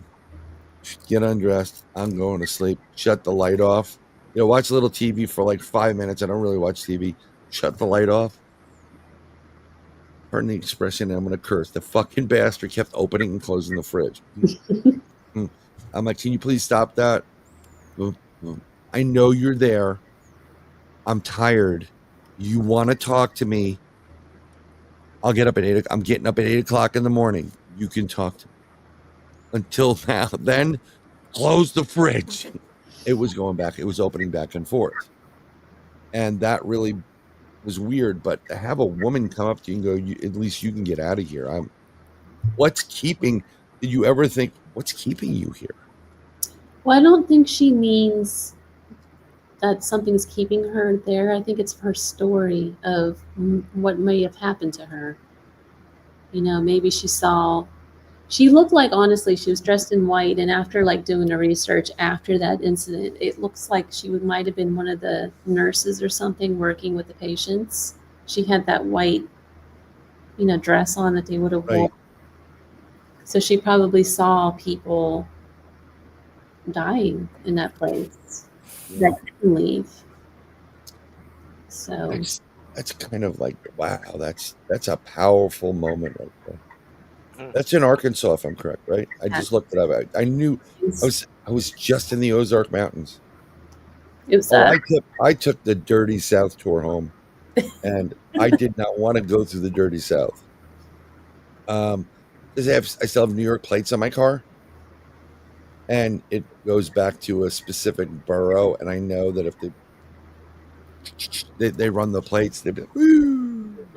And it'd be like a freaking episode of like, Cool Hand Luke gonna be eating like 50 eggs. Whatever. You're just really bad, and I'm just too damn pretty to be on a chain gang. But as I was going back into Atlanta where I was staying, and I'm not a big fan of the state of Georgia, although they did rectify what they did to me, the Hilton chain. But I said this before, I actually have downloaded the video files from my camera. I'm on some 2-lane road going into Georgia. Like, I wanted to be on a highway cutting through Tennessee into whatever, 40 into Nashville, maybe stopping at my buddy's place, Bottle Cap. Oh, I forgot what street it's on. Like this nice little street where like college people are and higher end stores and a little bit of these drinking places. Is it not 12 South? It's the other one. Hillsboro. I think so. Maybe I'm gonna look up Bottle Cap again, but here, Bottle Cap, Nashville. It is located. Where the hell is it? 12th Avenue, South Nashville. It was nice, cute. But I wanted to be there and then cut down and not have to deal with all the, stop at a Buc-ee's up at the top. I love Buc-ee's. Bucky. Here he is. I'd thank God for Bucky's. But I'm going through this 2-lane road. It's 65 miles an hour on a road that it shouldn't be. Steep embankment, cutting through like areas where people live, and they got to put like in a pipe to get over their driveway. Yeah. And I can't stop. And never in my life would I ever think of seeing this. I saw what looked like a pterodactyl. I've heard stories of this stuff, but I'm like, okay, kind of like Tennessee. This was in Alabama, just before I was going into Georgia. Okay. And I forgot. I don't even know what road it is, because I'll look on the map and I'll look over my GPS. Like Chattanooga. No, it was below that, actually. It was like I was coming in southern. It was really, well, no, actually, you're probably right. I was probably by Chattanooga, that corner area there. Mm-hmm. They all meet, which is beautiful, by the way, when you're coming down the mountains, Chattanooga. Yeah, it's like Chattanooga, Charleston, and something else is right there, right before you cross into. You know you're in the deep south when you got a couple of Piggly Wigglies. Okay? And they're open. And one was open. I was like, I really want to stop, but I want to get to this hotel and go to sleep. Don't ever. Yeah, I know. They're not. Yeah, it's just, you read about these things. And when you said Shiloh, which I passed, by the way, I just remember the book Shiloh. And then I remember. Yeah, I used to go metal detecting all the time. It was like a pastime of mine, and I used to go. Do you have long black socks and sandals? Sorry, that's only guys have. Actually, guys metal detecting have to have long black socks and sandals. I have I have two of them. I love metal. Do they allow you to do that in some of those areas? No, but I know where to go where you are allowed. I mean, it's pretty easy to figure out where the battle happened, and then kind of figure out where. You found some rounds like. So I used to live right on the Battle of Nashville, so I found a bunch of 3-ringers. I have a couple cannonballs, 4-pounders. I used to find in Sea Creek. That is the coolest stuff in the world. Those shot things. Yeah, the round balls. I found a piece of the knife that goes at the end of the gun.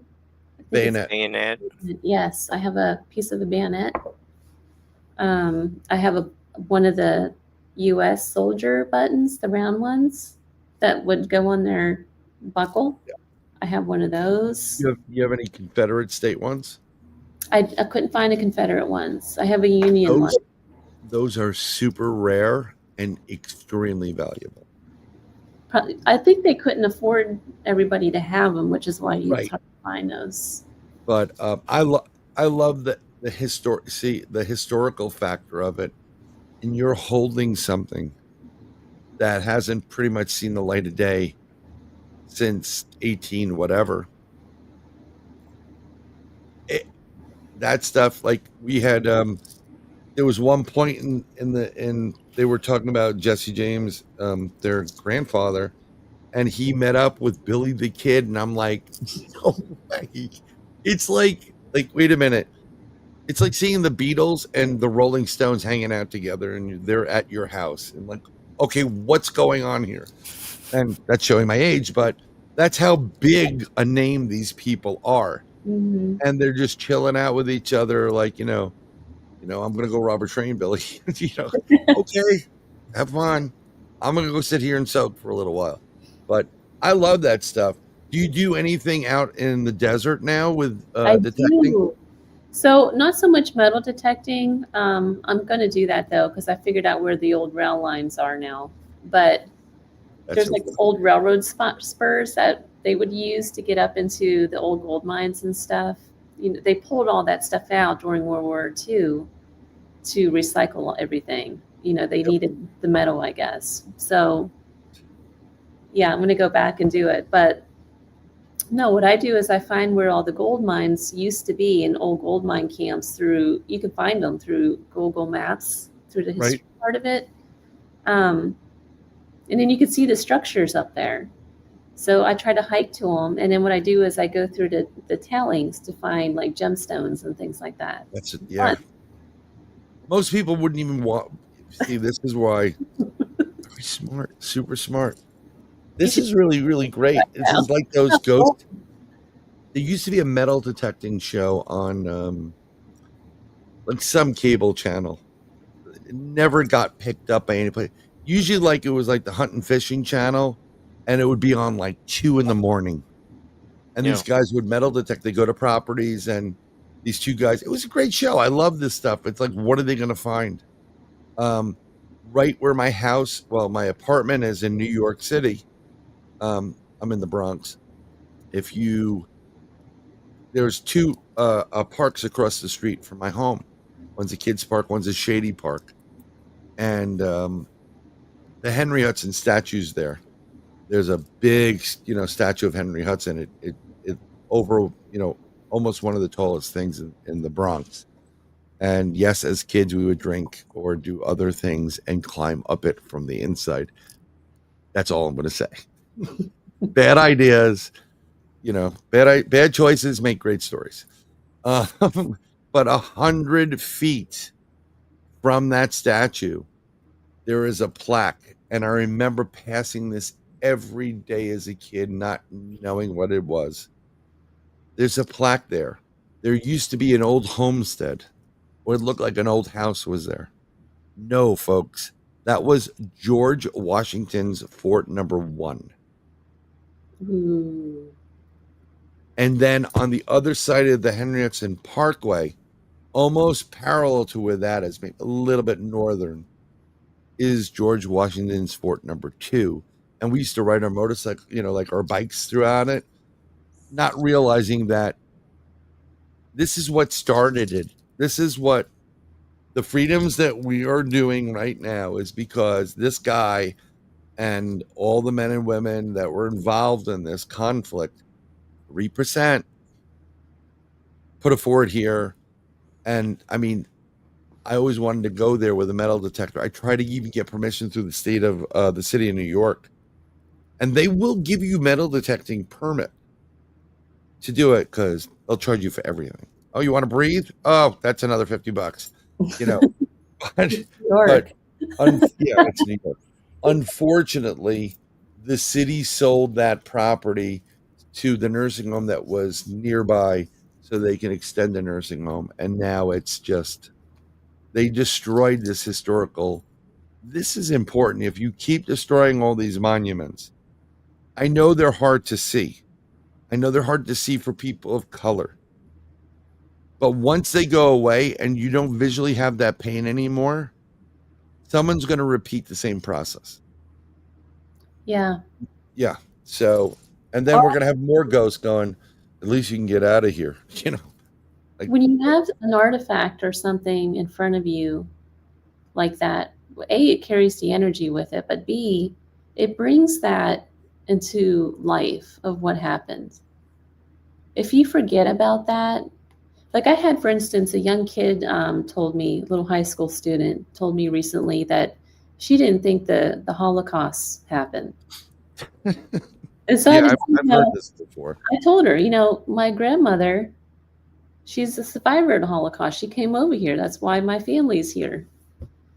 Yeah, she told me, she was like, really? And I said, yes, it really happened. Mm-hmm. But you start taking all these monuments away and everything, guess what's going to happen? They're going to not believe.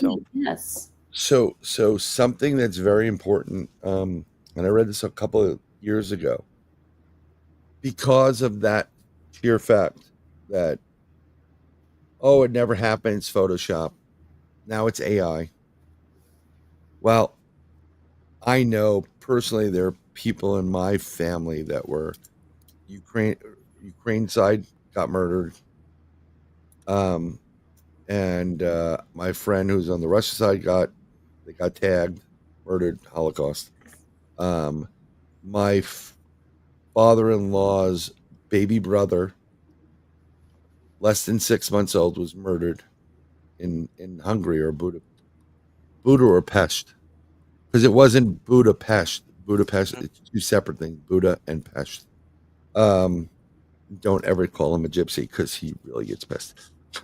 But he was killed as a baby, and actually probably no more than 5-6 years ago, we crossed him over into the light as an adult in a table tipping session with some friends of mine. It was amazing. Wow. I literally had the visuals of it. I wasn't sitting at the table, but his niece, my kid's mom was sitting there, and one of my kids, and we literally crossed him into the light 70, 80 years after he was murdered. And I saw him transition. He kind of looked like, the closest thing he looked like is like Nikola Tesla, but better, like a good looking guy. He had that style, whatever it is. And it was amazing. I've never done that before in my life with whatever. So yeah, the new trend though is some of the great grandkids of some of these people that were murdered or family members, they're getting their numbers and they're tattooing them to their I've heard. Remember. Yep. I've Yeah. heard. I just think it's better to never let it happen again. But it did actually, and I'm not going to get involved in it because I'm going to get banned, and I don't want to get banned. No, there's something. There was another ethnic cleansing taking place, and we're now fighting wars about it, or sending missiles to another country that was ethnically cleansing another country's people, and now there's a conflict. I'm just going to leave it at that. And it's in the European area to the east. You go figure it out. So, and I have roots in both of these countries, so I know the deal. But I'm not going to fight with anybody over it. Hi, Mark. Yeah. Or the artist formerly known as Mark Eddy. Or Mork. Mork. Have you seen the Twilight Zone episode Death's Head Revisited, the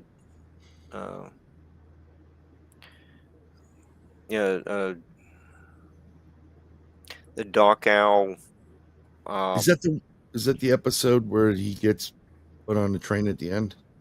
He goes crazy revisiting Doc Owl. No, I have not seen it. Okay, no, what? In Rod's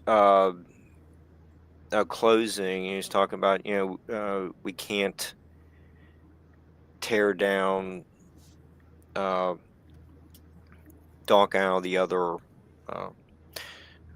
concentration camps that are still standing, or we'll never forget man's inhumanity to man. It's something far more poetic that Rod would write.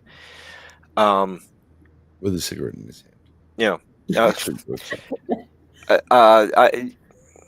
Not a bad idea, right? Yeah, but there are ghosts that torment the prison guard who returns to relive his youthful days. I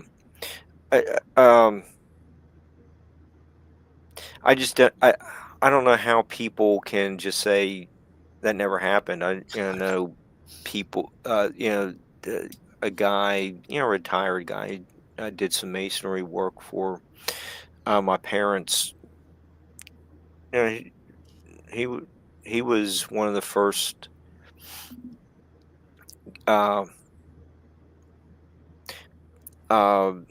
infantry guys to liberate one of the camps, and it's like most people didn't even know that was going on. No, they didn't. Yeah, it was well hidden. And he was just he was just taking lunch. Mr. Cunningham was probably 80 some at that. This is 30 years ago or more, or just tell me this story. And it was about the last time he brought it up. I'm not sure what caused him to just start talking to me about it. It's really like, wow, you were there. Yeah. It's, um, it was really interesting hearing that story from someone who took part in um, such uh,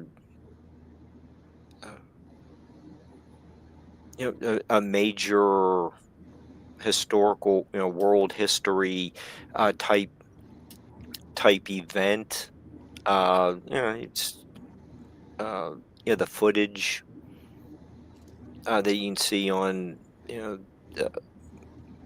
the reels and stuff like that from World War II footage. Uh, uh, he was saying, that's what they encountered. They they just kind of stumbled upon whichever camp it was, and they didn't really understand what was going on. Yeah. But they're like, get these people, the help they need. When they did discover what was going on, a lot of the soldiers had a hard time dealing with that. And that's what Mr. Cunningham was, Yeah. implied, and they tried to, they realized we have to do something. These people haven't eaten for a really long time. And you can't just give them food, because then there's an issue with literally people blowing up. They can literally blow up. You have to slowly feed them. How do you deal with this? But they are malnourished. It was a compelling story. I mean, before the movie came out, one of my best friends, his father was the one that couldn't speak. He was saved by that person's grandmother or whatever. She risked everything to hide him, and she could have been immediately executed from the Nazis. But when he was younger, he used to go in and out of the ghettos, and he was a scrounger, and he'd get stuff, and he got caught by one of the guys that the commandants of one of these ghettos, and he came upstairs and he beat the crap out of him and said, "If I see you one more time, I'm going to shoot you." And that scene in Schindler's List is very reminiscent of what happened to him in real life, and it's really bizarre, because I used to grow up in New York City, and there were people in my building that had it, and I saw you see the tattoos, you've heard about it, you've read about it, and there's a man that has it. It's a Marathon Man. Yeah, well, is it safe? Sorry, there's your Marathon Man quote right there, which is based on, I had to throw that in there. But these, these two gentlemen, there was three of them. They weren't very happy in public. They were older, they were nasty, they were rude, and people were complaining. And then I remember I knew enough to say, "Have you looked at the man's arm? He's been through a lot. Leave him the hell alone." And I said it. And my mother heard me say it one time. So I was younger, and normally it would have been like, "Psh." And she was like, "What you said today was very important. When you've been through something like that, you can be as grumpy as all you want." So yeah, it's just upsetting that people don't believe. There's so much crap out there that's lies. You can't watch videos anymore and trust them. You can't watch movies anymore and trust them. You can't. This is why you have to have physical books. Well, to your point, this is why we need to have those statues and memorials and the artifacts, I mean, just because it's a lot of stuff out there is offensive. I get it, but it doesn't mean that we're honoring that particular item. It's just that that's part of someone's story. You can't just go and destroy everything because you're. That was part of the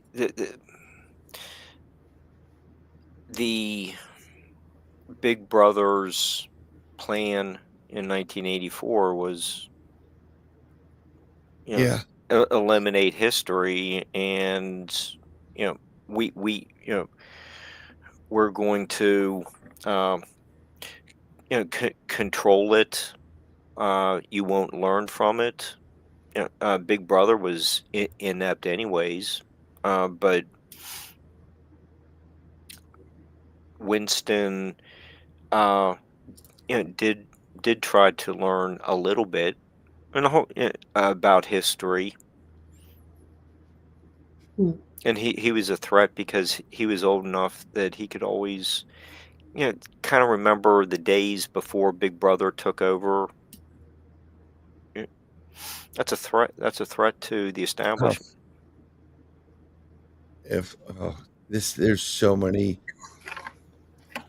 History is repeating itself, and not in a great way. But I don't want people to. Oh man, that was a bummer of a show.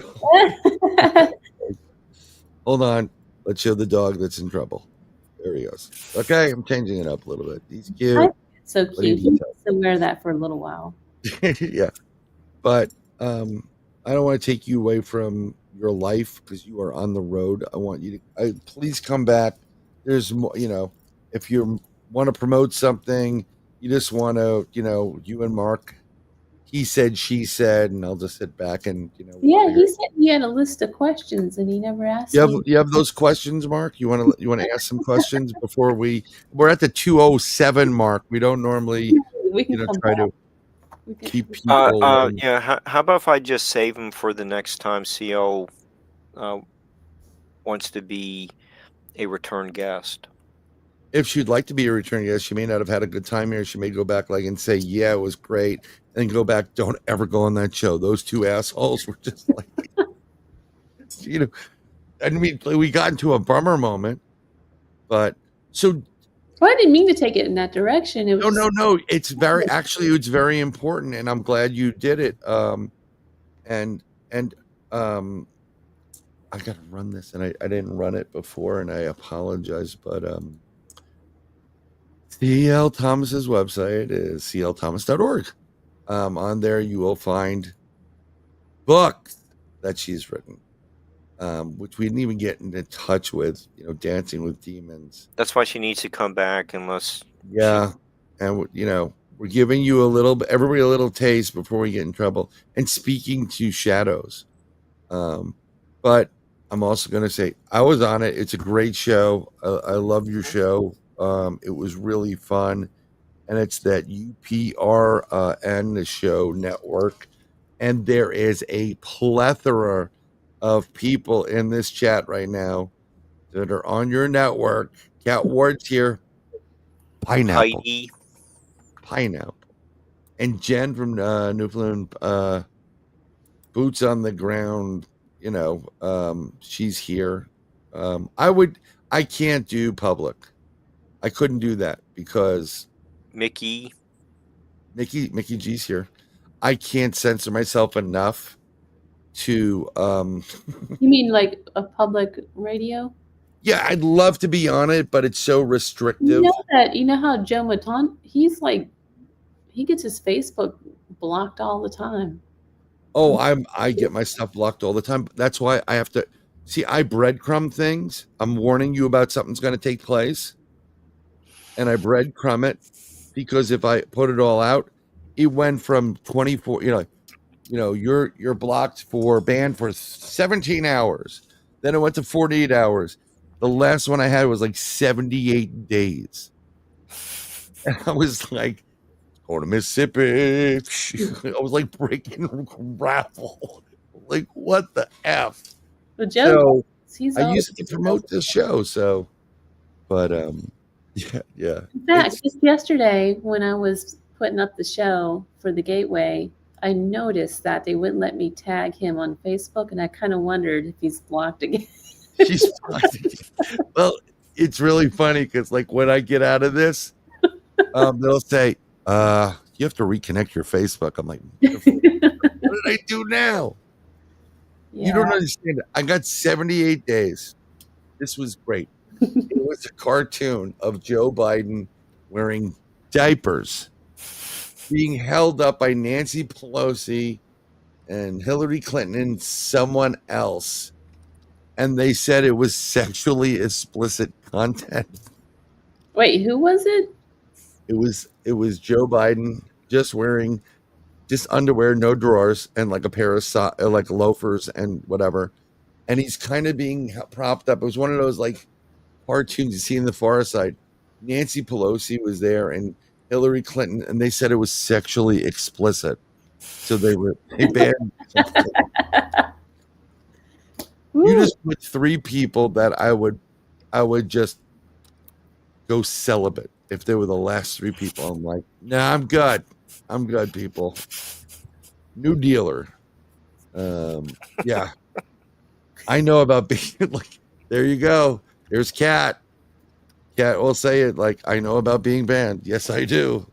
And then people give me crap for it. Like, why don't you come out and say it? Because I have to breadcrumb you. Because if I come out and say it, you'll never see me for 120 days. I think he's moving over to a different social media platform now. Who is? Everybody is. That's like, there's a new platform out that everyone's heading to. Do you know the name of it? Of like, don't fucking. I learned of it yesterday and I forgot it. Is that the Discord? It could. Discord is interesting, but it's Brent who does Paranormal Portal uses Discord, but it's not conducive for this. Rumble's pretty good for this. Yeah, Rumble would be good. Yeah, I mean, like I do have a Rumble channel, and I do sometimes bring these things over. If I was going to talk about things that I don't want to be banned for on YouTube, the shiny happy people YouTube, shiny happy people. You know, like if you wanted to talk about the reason why we shouldn't have digital ID and digital dollars, and we're all going to be praying to a head of lettuce, and probably by 2027, if you don't exercise your Second Amendment right. I don't know where that came from. Ooh, I must have Tourette's. That's where you put it. And you can. I mean, like literally, you can say whatever you want there. That's like when I moved to Florida from New York. I was asked, like, how old do you have to be to have a gun in Florida? I said, I think you're 6 years old. 6 years old, you get your first gun, and then after that, you trap your first bear. So, but where can everybody find you so I can get you? I can promote you. It's also in the description. All your links, your Facebook, your YouTube. Check out our YouTube, like her, and subscribe to it, because then you'll be. Yeah, I need subscribers on my YouTube channel. Yeah, please. I need some subscribers on there. Okay. Hold on. We're gonna put it in there. I'm gonna post it as a separate post tomorrow, begging and pleading people to go over to your channel. I want to start a project, but I have to grow it a little more. Subscribe. Let me tell you something. We started off very organic, Mark and I. I only had to pimp out Mark once. No, only joking. I would never pimp out Mark. Nobody puts Mark in the corner. Nobody. And it's just been organic, and I want to do it organically. I mean, I think we do a pretty good show. It's not your average show. If you want a serious interview, Arlen Schumer, who knows fucking everything. Apparently, he doesn't know the allegory of the cave. Sorry, Arlen. You lose. Guy who knows everything about the Twilight Zone, but has no clue about Plato's allegory in the cave, which everything in pretty much the Twilight Zone is based on. Okay, you're a genius. We do it organically. Would I love to have 1,000 people and 10,000 hours of viewing so you can get the super snaps or whatever it is? I'm not living off of that. I can't even buy cat food for that stuff. That's what you'd be able to buy. Like, you have 1,000, you have whatever viewers. I mean, there's some people making some pretty good coin there. But I want people, the whole idea of the show is to inform people, show people, please like, subscribe, get the magazine, whatever you can to take C.L. Thomas and skyrocket her to fame and fortune, to get people to see her. Fortune. It's not about. Well, no, you have to have like 500 followers in order to name the channel, and then connect it to all these other things. So that's what I'm trying to do. Well, to do with fame and fortune. I did it through my name because I'm tired of growing other name channels. And I mean, I don't put anything I just put my stuff on here. So why would I don't need to go to another, like, it's the Third Eye Live channel. Although I was toying with putting that channel up, but then I'm not, there's no way to roll over your subscribers to that channel.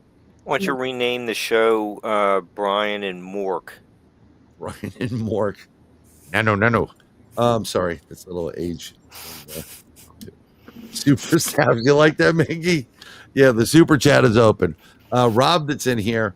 These guys have 2006, whatever it is. And they put on a great product. I'm not begging or pleading anyone to be in my life.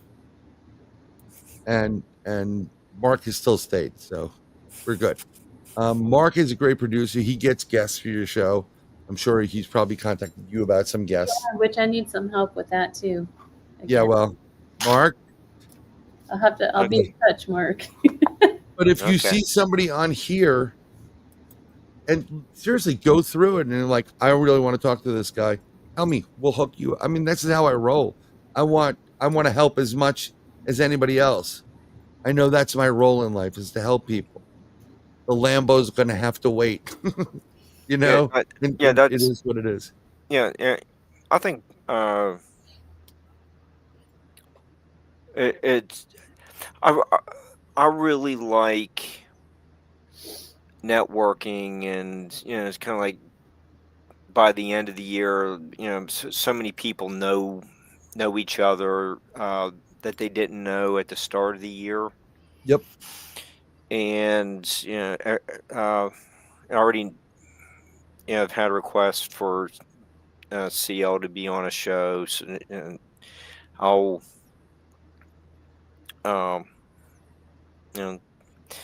contact them and get that set up. So but I think most everyone we work with let's put out a restraining order. Yeah. Sounds good, right? Wouldn't that be great? Yeah, the restraining order is only for a couple guests, but I think most everyone is showing up on their show, and I'm a guest on their show, and they're a guest on mine, and it's just it's everyone is basically friends after the 2 hours, and no one hates each other except for maybe one or two occasions. Yeah, well, I just knew I had to put in a censor button at one point, because when Mark talked, enter him, whatever it is. The only joking. He's right. We have people. It's really great to see new people coming in and participating in chat. It really helps if people participate in chat, and I don't really mind. Some people freak out, like you'll get someone going, "Hey, how's the cat doing?" "Oh, she's doing great." Has no bearing on the fact you're talking about hostage situation in Bahrain, whatever. And they're talking about I went to Amazon and I picked up this butter stick. It's a place for people to meet and gather. You go out with your friends, whoever they may be, and you go hang out. Some of them are just going to sit in the corner and talk about whatever. Other people are going to be playing pool. I don't want this to be a formal interview. I want you to here, this is promotion. This is it. Let's talk. Let's have a conversation as if we're sitting there having a drink or doing, just chilling out. That's where you get the better stuff than, those people that make stupid, they try to be Walter Cronkite or somebody else. And I'm like, you want a real interview? Go on TV. Go on. I mean, it's no disrespect. I think people get a great idea of who my guests are. And I always get comments like, she's great. I'm going to get comments after this. Ceel's great. That's a great story. Great guest. I see it all the time. And then you're going to get offers. It's going to be like, Mark's going to be like, this person wants you on the show. This person wants you on the show. And that's great. And that's how you network. And then every couple of months you go, what's going on? You see, or somebody has an experience. Come on in. You want to promote something? Say, hey, I got shit to promote. Come on. Yeah, let's go. Promote. Yeah, Julia had a really good talk with CL. Oh, Julia was on your show? I think. Yes. Talking about Bigfoot. Oh yeah, I do remember now. Yeah, sometimes like you got like 17 irons and 17 fires right now, so it's whatever. Yeah, she came on and I told her first interview she never did. And I said before, and I'm like, people are going to see this, just so you know, they're going to ask you to be on their show. I'm just guaranteeing it. But we do not have to talk about anything you don't want to talk about. I am not one of those people that will try to force you to talk about something. Nah, I don't really want to talk about it right now. No problem. It's good.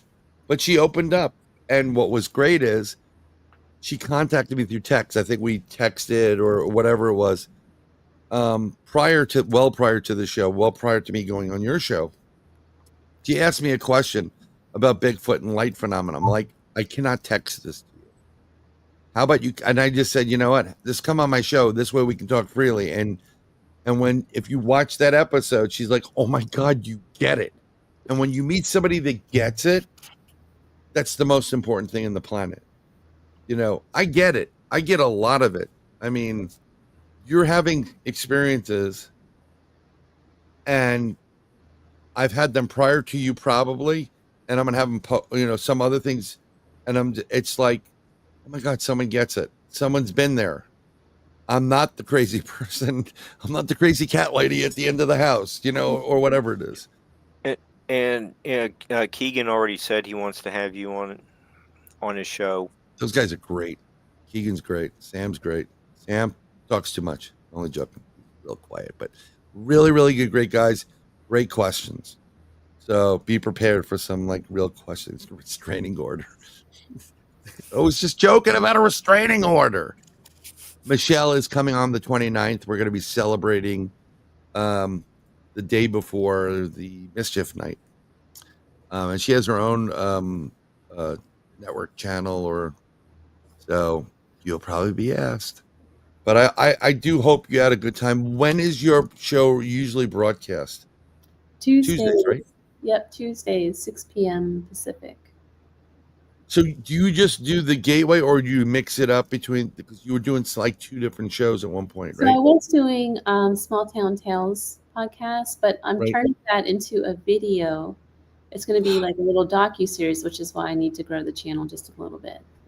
Not a problem. Get that going. I'm going to be posting in Third Eye Lives, my account, a note asking all of you that are in chat listening to go over CL Thomas, her YouTube page, just to like and subscribe.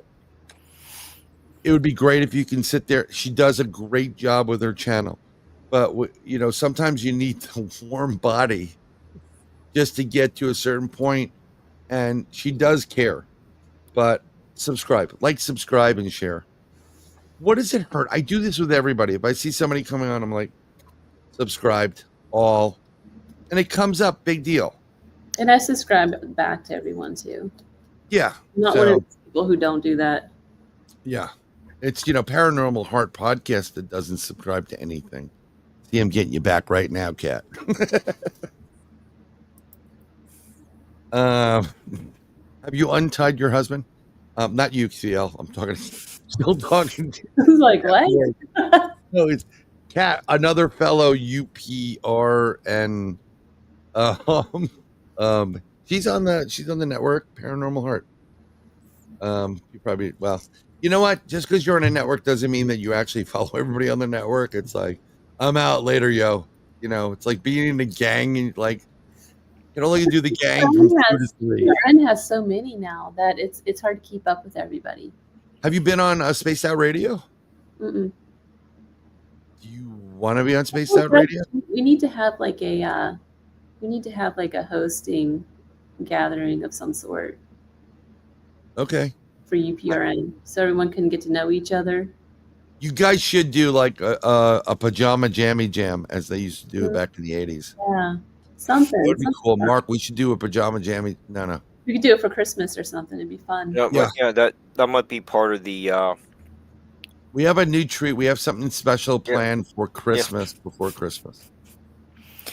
Yeah, so, some of us might be in jammies. Yeah, and we have something. We have a couple ideas for Thanksgiving. One would be fantastic, but we would be so banned, it's beyond belief. Look, I don't want to take you away. Thank you very much for coming on. I'm going to get people to, I'm going to put it on my Facebook page and not get banned. I'm going to have Kat Ward put it on her show. I'm going to have everybody that's in this chat put it on their page and say, please go over to our friend CL Thomas and subscribe. Just subscribe to their YouTube channel and help them grow their channel, please. And I'll do this every time I've done this. I've gotten a lot of people to do it. So I'm telling you, you're going to be surprised. I don't know what your number is right now, but very good. But I thank you very much, and I couldn't do this without Mark Eddy and the Mark Eddy Productions. I can't do it without CL Thomas being here, because you are a wonderful guest. Certainly lovely, Thomas, right there. Thank you guys for having me. Oh, it's a pleasure. And now you can go drink wherever you are. Go down to the hotel bar. And I want to thank everybody in chat, and everybody that comes back. Woo, Harlan, John, Paranormal Heart, Mickey G, and Brandon. Yo, what's up, Brando? Michelle Brandenburg. Michelle's going to be our guest at the end of the month. You got to be in there. We got a couple of good ones. We got a lot of good stuff here. I have my friend Glenn Schloss come in. We're going to talk about vibration and drumming. He does this thing for vibrations. It's super cool out of Nyack. And I can't name everybody in there, but love you all. And we do it every time. If it wasn't for all of you, this is 2 minutes and 44 seconds. If you have to go, CL, I get it. But thank you again. And look for us next week.